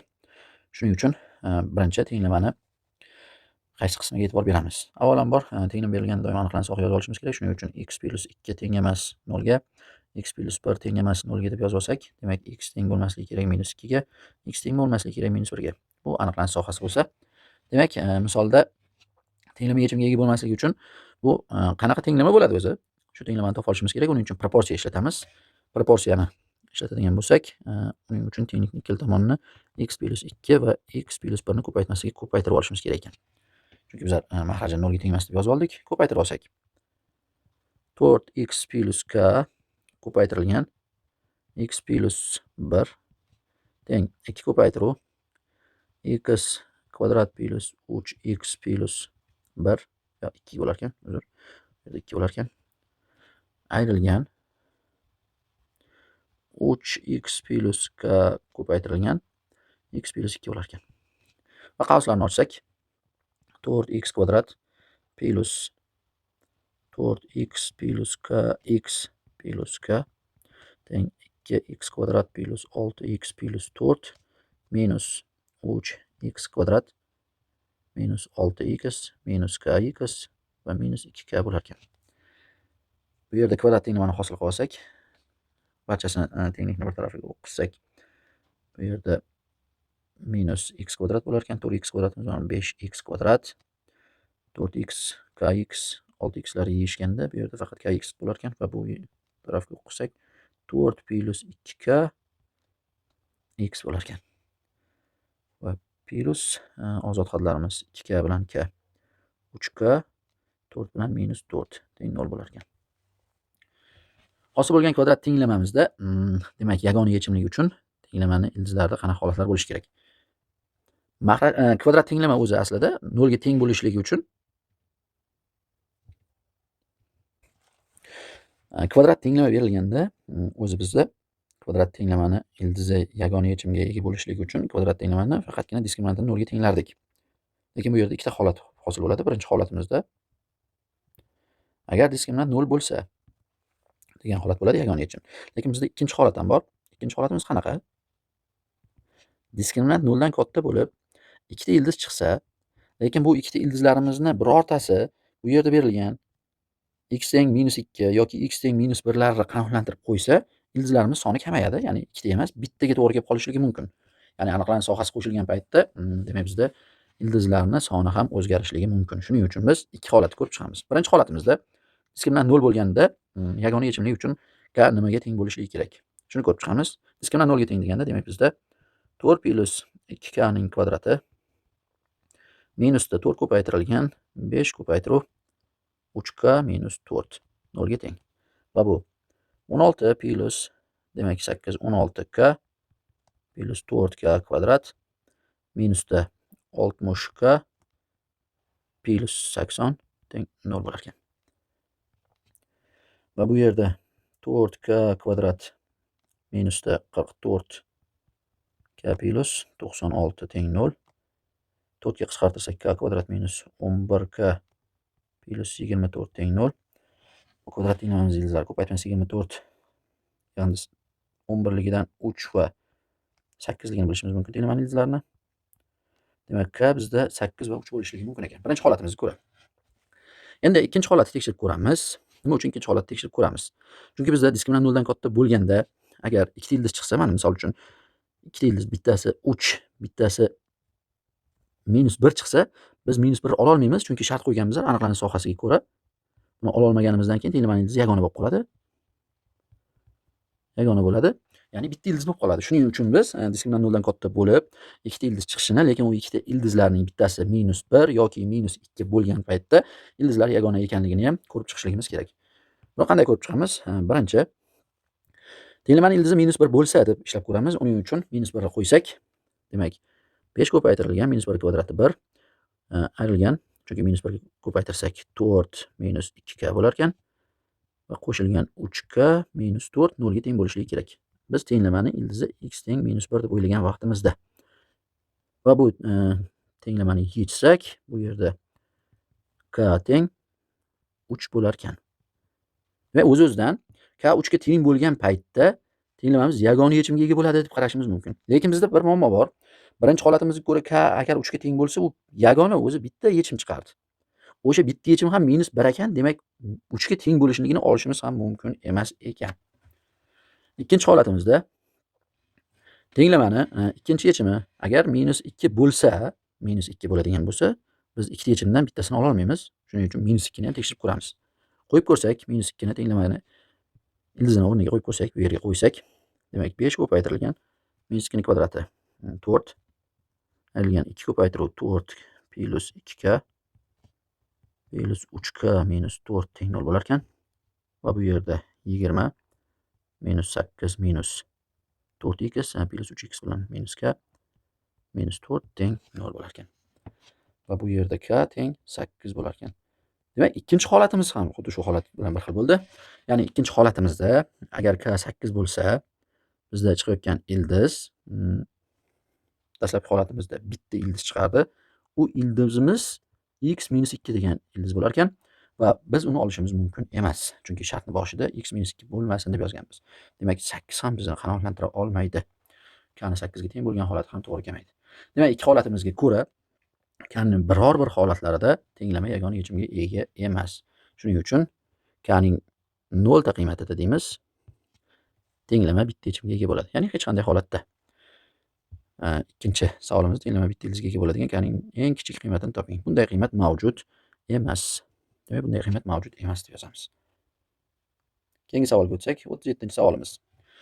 Tenglamani yeching. Demak, trigonometrik tenglama. Bu yerda sinuslarni yig'indidan ko'paytmaga o'tish formulasini ishlatsak, ikkita sinusda burchaklarni qo'shib olamiz. X minus pi taqsim 6 qo'shilgan x minus pi taqsim 3 taqsim 2 va kosinusda x minus pi taqsim 6 ayrilgan x plus pi taqsim 3 bo'lar ekan. Taqsim 2 teng sinusda x minus pi taqsim 4. Bu yerda 2 ko'paytirilgan sinusda x bilan 2x 2 bo'lsak x 60 va 90 graduslarimiz 60 va 30 graduslar qo'shib 2 bo'ladigan bo'lsak 90 gradus 2 bo'lsak pi taqsim 4 ko'paytirilgan kosinusda x bilan x yeyishar ekan 60 gradus va 30 gradusning ayirmasi 30 gradus 2 bo'lganimizda pi taqsim demak 12 bo'lar ekan. Ya'ni 15 gradus. Bu yer teng sinus x minus pi taqsim 4.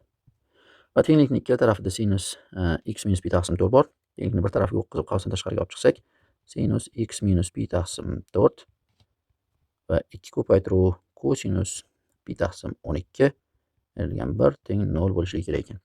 Tenglikni ko'paytmaning ikkinchisi 0 ga teng emasligi bizga ma'lum. Chunki kosinus 15 gradusni 2 ko'paytirganimizda u 1 ga teng emas. Demak, u 0 ga teng bo'la olmaydi. Demak, ko'paytmada birinchi ifodamiz 0 ga teng bo'lishi kerak. Ya'ni sinus x minus pi taqsim 4 0 ga teng bo'lishi kerak. Bu degani x minus pi taqsim 4 pi klarga teng bo'lishi kerak. K tegishli z. Va bu yerda x teng pi taqsim 4 plus pi k bo'lar ekan. Va dastlabki misolimizda A savoliga ko'ra minus 3 pi taqsim 2 dan pi taqsim 2 gacha bo'lgan ildizlar sonini toping degan. Demak, A savolda aniqlab olsak, aylanada ko'rsak ildizlarni. Birinchi ildizimiz pi taqsim 4 plus pi k hisobiga bu yerda ham ildiz bor. Va minus 3 pi taqsim 2 dan pi taqsim 2 gacha bo'lgan oralig'imiz minus 3 pi taqsim 2 bu yerdan boshlansa, demak pi taqsim 2 gacha bo'lgan oralig'da minus 3 pi taqsim 2 dan pi taqsim 2 gacha bo'lgan oralig'da biz 2 marta ildizdan o'tar ekanmiz va bu yerda ildizlar soni 2 ta deb aytishimiz mumkin. Va ikkinchi savolda minus pi taqsim 2 dan 0 gacha bo'lgan oralig', ya'ni bu yergacha bo'lgan oralig'da ildizlar yig'indisini toping deyilgan. Bu yerda faqat bitta ildizimiz bor va bu ildizimiz demak bizda pi taqsim 4 bo'lganda pi taqsim 4 dan pi birlik oldinda, shuning uchun bu minus 3 pi taqsim 4 ga teng. Bu minus 3 pi taqsim 4 deb ifodalashimiz mumkin. Tushunarli bo'lsa, keyingi savolimizga o'tamiz. 38-savolimiz. 38-savolimizda fx funksiya berilgan ekan, minus 19 dan 3 gacha oralig'da funksiyaning hosilasini grafika tasvirlangan. Va bizda A shartimizda Hosila va hosilaning hosilasini ko'paytmasi 0 ga teng bo'ladigan haqiqiy ildizlar sonini toping deyilgan. Avvalambor hosila qachon 0 ga teng bo'ladi? Hosilaning grafigi berilgandan keyin hosilaning grafigi absissa o'qini kesib o'tgan paytda, demak 0 ga teng bo'ladi bu joylar. 1 2 3 4 5 6 ta. Demak bu tenglamani ildizi 6 ta. Ikkinchisi hosilaning hosilasini grafigi. Hosilaning grafigi berilganligi uchun fx funksiyani hosilasini grafigi berilgani uchun, xo'sh, bu yerda yana bir marta hosil olib 0 ga tenglaydigan bo'lsak, grafikdagi lokal maksimum va lokal minimum qiymatlarga erishadigan nuqtalarimiz kelib chiqadi.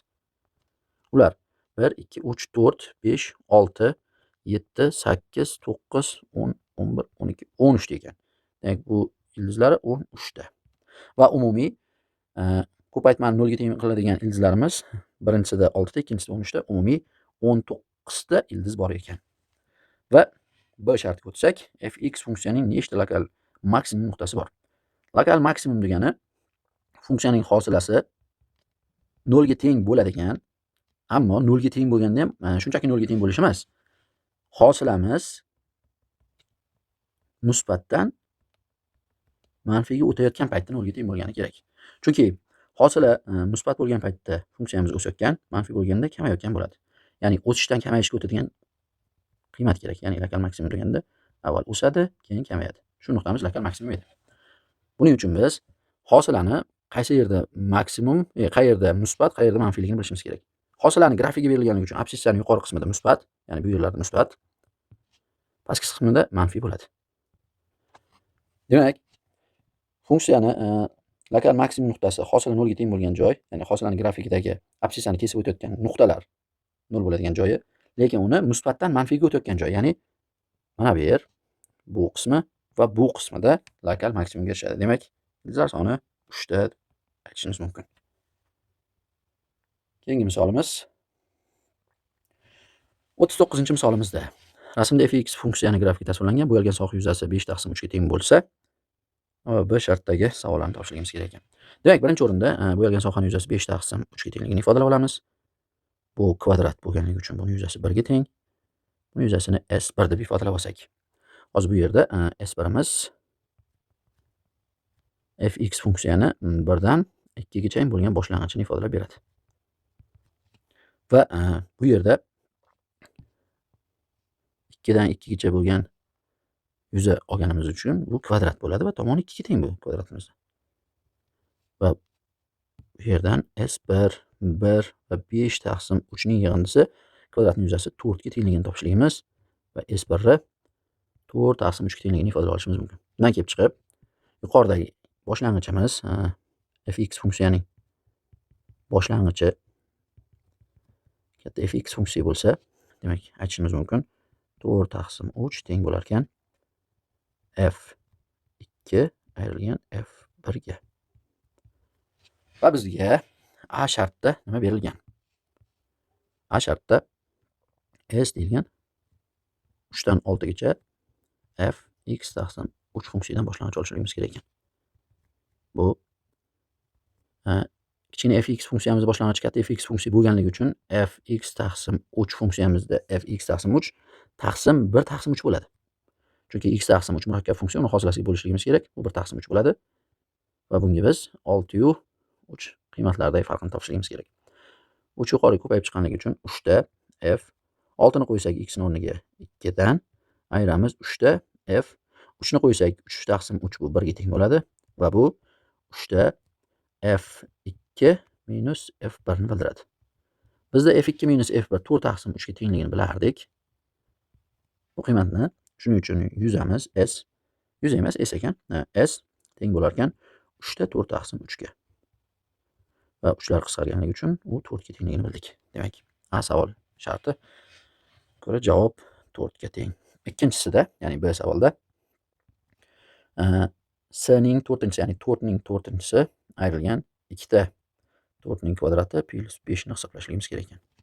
4 ta 4-si 256.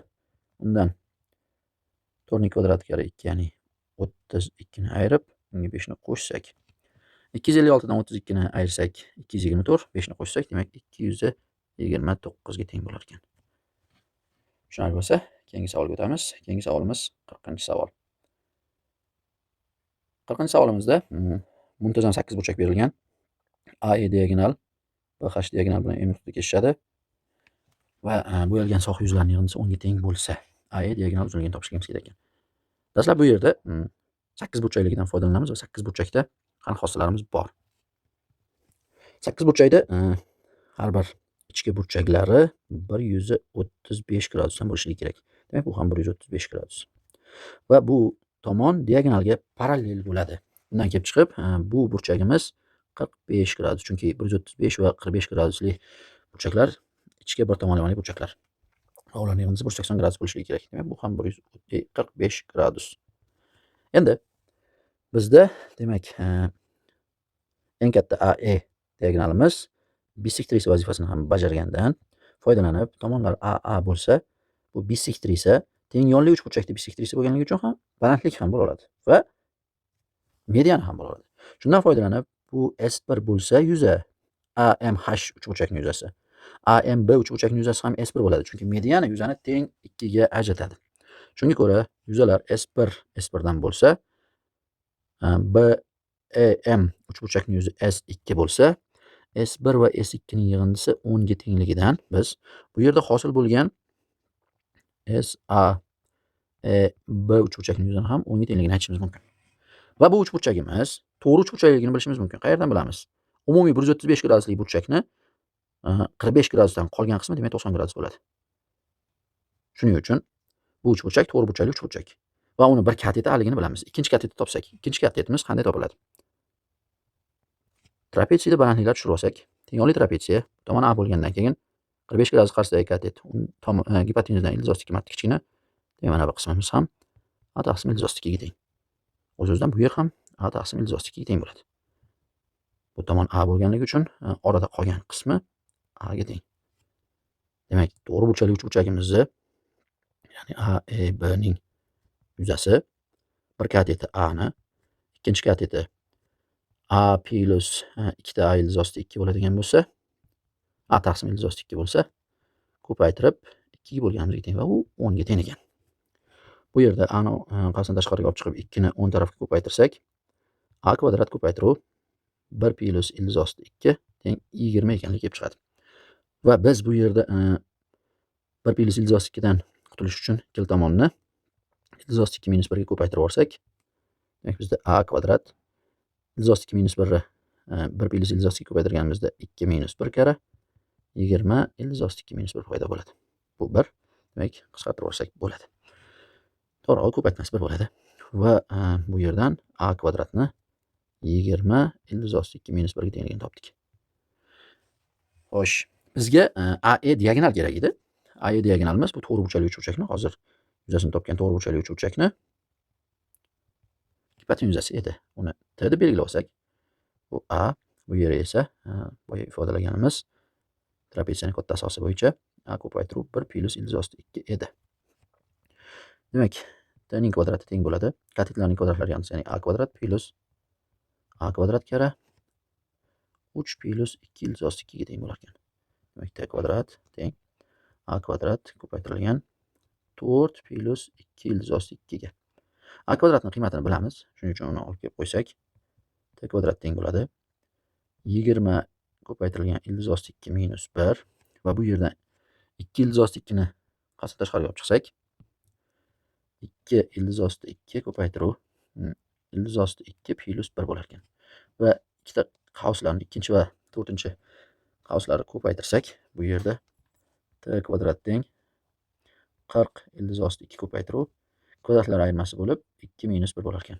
Va bu 40 ildiz 2 ga teng. Demak, T ni o'zi ikkala tarafdan ildiz olsak, ildiz ostida 40 ildiz 2 yoki 40 dan 4 chiqsak 2 ildiz ostida 10 ildiz 2 yoki buni 2 4-chi daraja ildiz ostida 200 deb ifodalasak bo'lar ekan. Demak, bizda A savolimizning javobi 2 4-chi darajali ildiz ostida 200 bo'ldi. Endi muntazam 8 burchakning yuzini topishligimiz kerak ekan. Muntazam 8 burchakning yuzini topishlik uchun e'tibor bersak, bu yerda oddiy formuladan foydalanishimiz mumkin.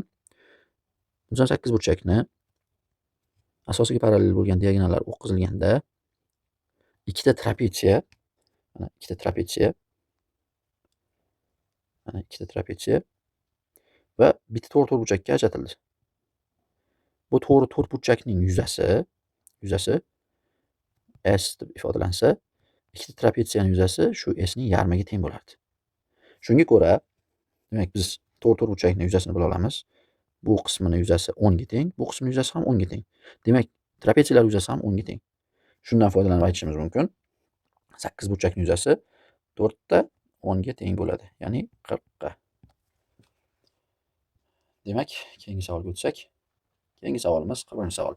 ABCD to'rtburchakning MNQ parallelogramning diagonallarida yotar ekan, rasmdagiga ko'ra MNQ parallelogramning yuzi 76 ga teng bo'lsa, AC va MP ning nisbati 3/8 va BD bilan NQ ning nisbati 2/3 bo'lsa, ABCD to'rtburchakning yuzini topishimiz kerak ekan. Demak, bu yerda AC ni 3x, MP ni 8x deb ifodalashimiz, BD ni esa 2y, NQ ni 3y deb ifodalashimiz mumkin. Va bu yerda yuzalar so'ralganligi uchun diagonallardan foydalanib yuzalar topish formulasini ishlatamiz. Ya'ni ixtiyoriy to'rtburchak uchun ixtiyoriy to'rtburchakda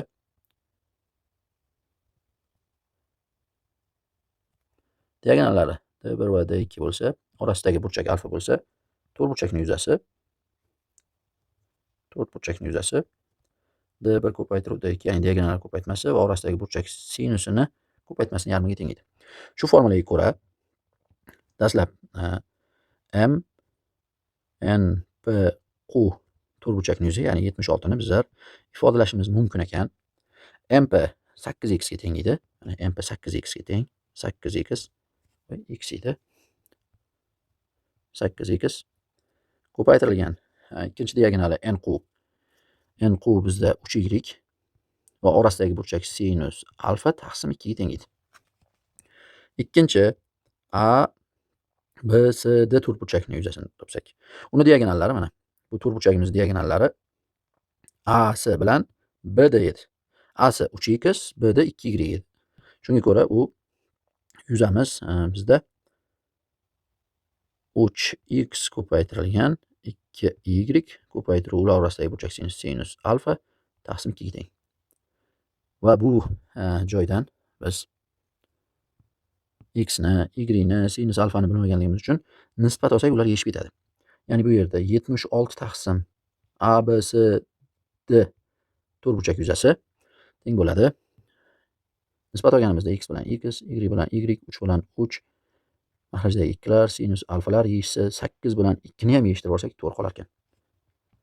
Demak, 76 taqsim 4 bu ABCD to'rtburchak yuzasiga teng va bu 19 ga tengligini bilamiz. Demak, birinchi savolimizda javob 19. Ikkinchi shart, ya'ni B shartiga ko'ra to'rtburchak yuzalarining farq topishligi kerak ekan. Ya'ni 76 dan 19 ni ayirishimiz kerak ekan. Bu demak bizda 57 ga teng. Keyingi misolimizga o'tsak, 42-misolimiz. Muntazam 12 burchakning tomoni ildiz osti 3 - 1 ga teng bo'lsa, LC ni va LF bo'lgan soha yuzini topishligimiz kerak ekan.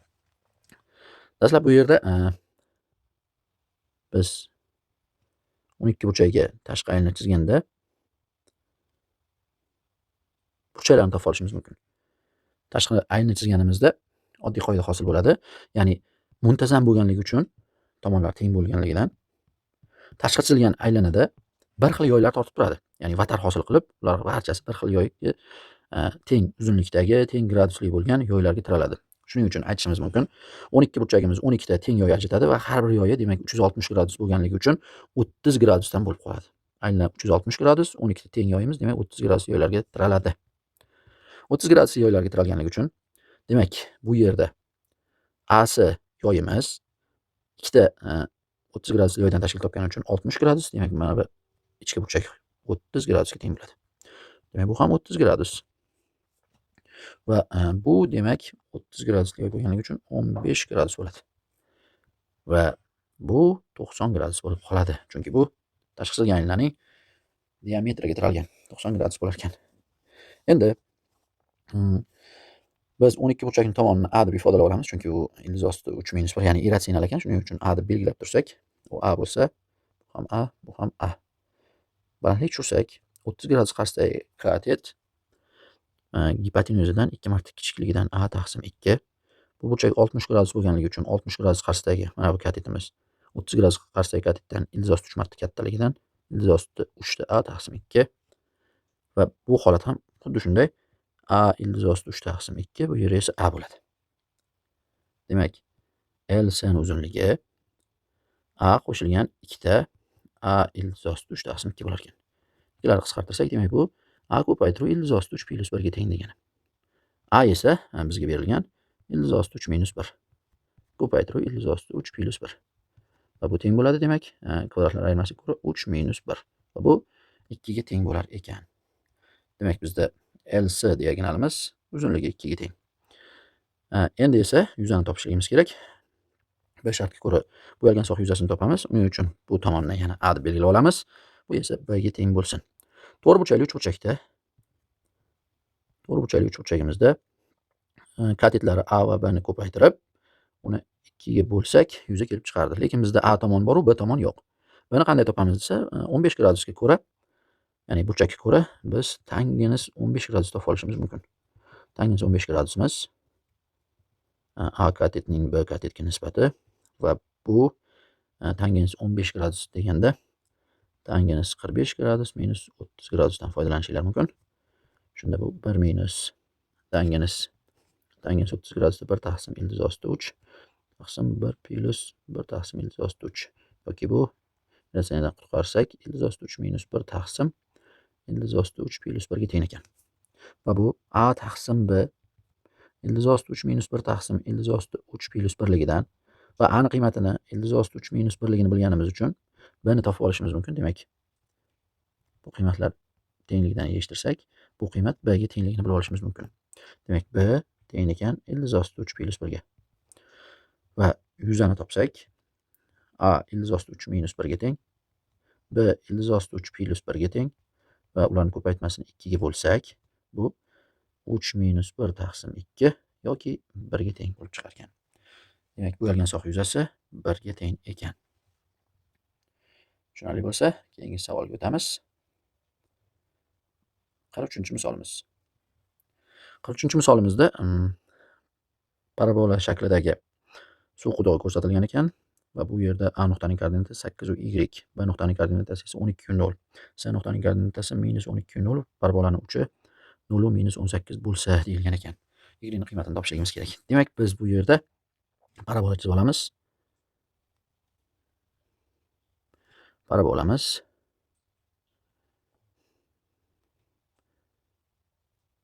shu holatda ifodalab olsak, c nuqta shu yerda desak, b nuqtani bu yerda desak, b nuqta bu yerda, demak a nuqta bu yerda bo'lar ekan.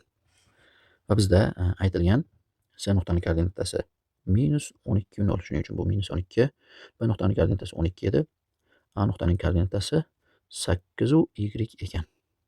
B nuqtaning koordinatasi esa minus 18. Demak, parabolamizni yozsak, u a ko'paytirilgan nollari minus 12 va 12 bo'lganligi uchun x plus 12 ko'paytirilgan x minus 12 deb ifodalashimiz va buni a ko'paytiruv x kvadrat minus 144 deb ifodalashimiz mumkin ekan. Va u parabolaning uchi minus 18 bo'lganligi va unga 0 da erishganligidan foydalanib, x erkli o'zgaruvchini o'rniga 0 ni qo'ysak, y imiz minus 18 chiqishi kerak. Shunga ko'ra minus 18 teng bo'ladi. A ko'paytiruv x ni o'rniga 0 qo'ysak minus 144 va bu yerdan a ni topadigan bo'lsak, a teng bo'ladi 1 taqsim 8 ga. Demak, bizdagi parabola y teng 1 taqsim 8 ko'paytiruv x kvadrat minus 18 ga teng ekan.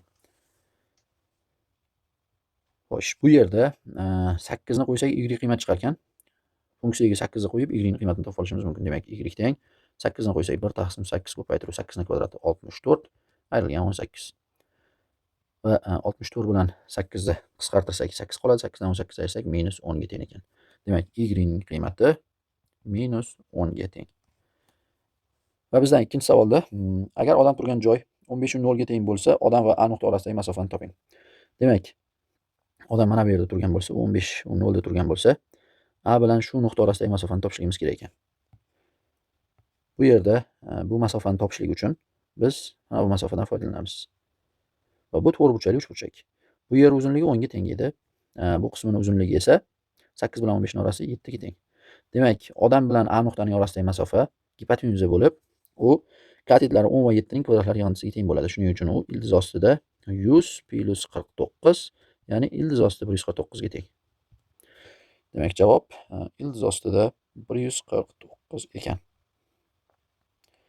Shunday bo'lsa, keyingi savolga o'tamiz. Bizda 44-savol. 44-savolimizda, demak, kvadratning tomoni 10 ga teng, kichkina radiusi 16 minus 10 ildiz osti 2 ga teng va ikki doiramiz o'zaro bir-biriga va kvadratning tomonlariga ichki tomondan urinadi. Demak, bu yerda topishligimiz uchun nima qilamiz? Radiuslarni o'qib olsak, bu radiuslarimiz kvadrat tomonlariga perpendikulyar. Shunga ko'ra, bu yer r ildiz osti 2 ga teng bo'ladi.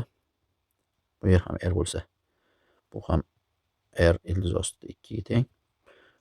Bu yer esa katta r va kichkina r ga teng.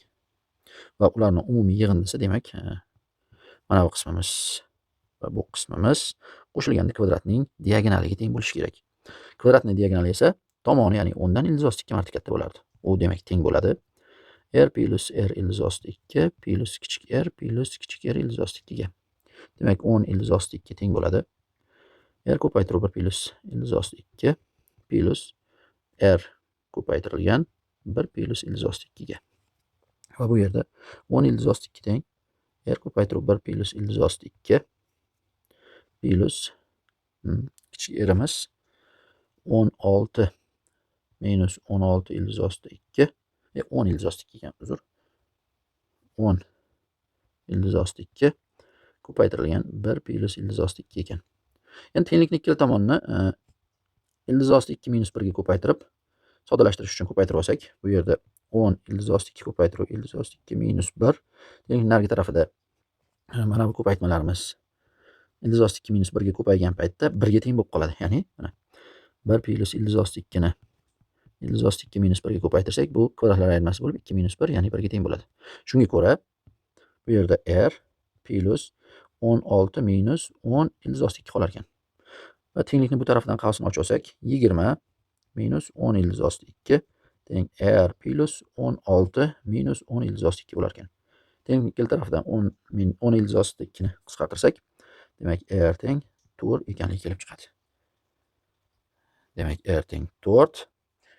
Ikkinchi savolimizda esa shu aylanani uzunligi so'ralgan. Demak, aylanani uzunligi 2pi r bo'lardi va bu yerda 8pi ga teng bo'lar ekan.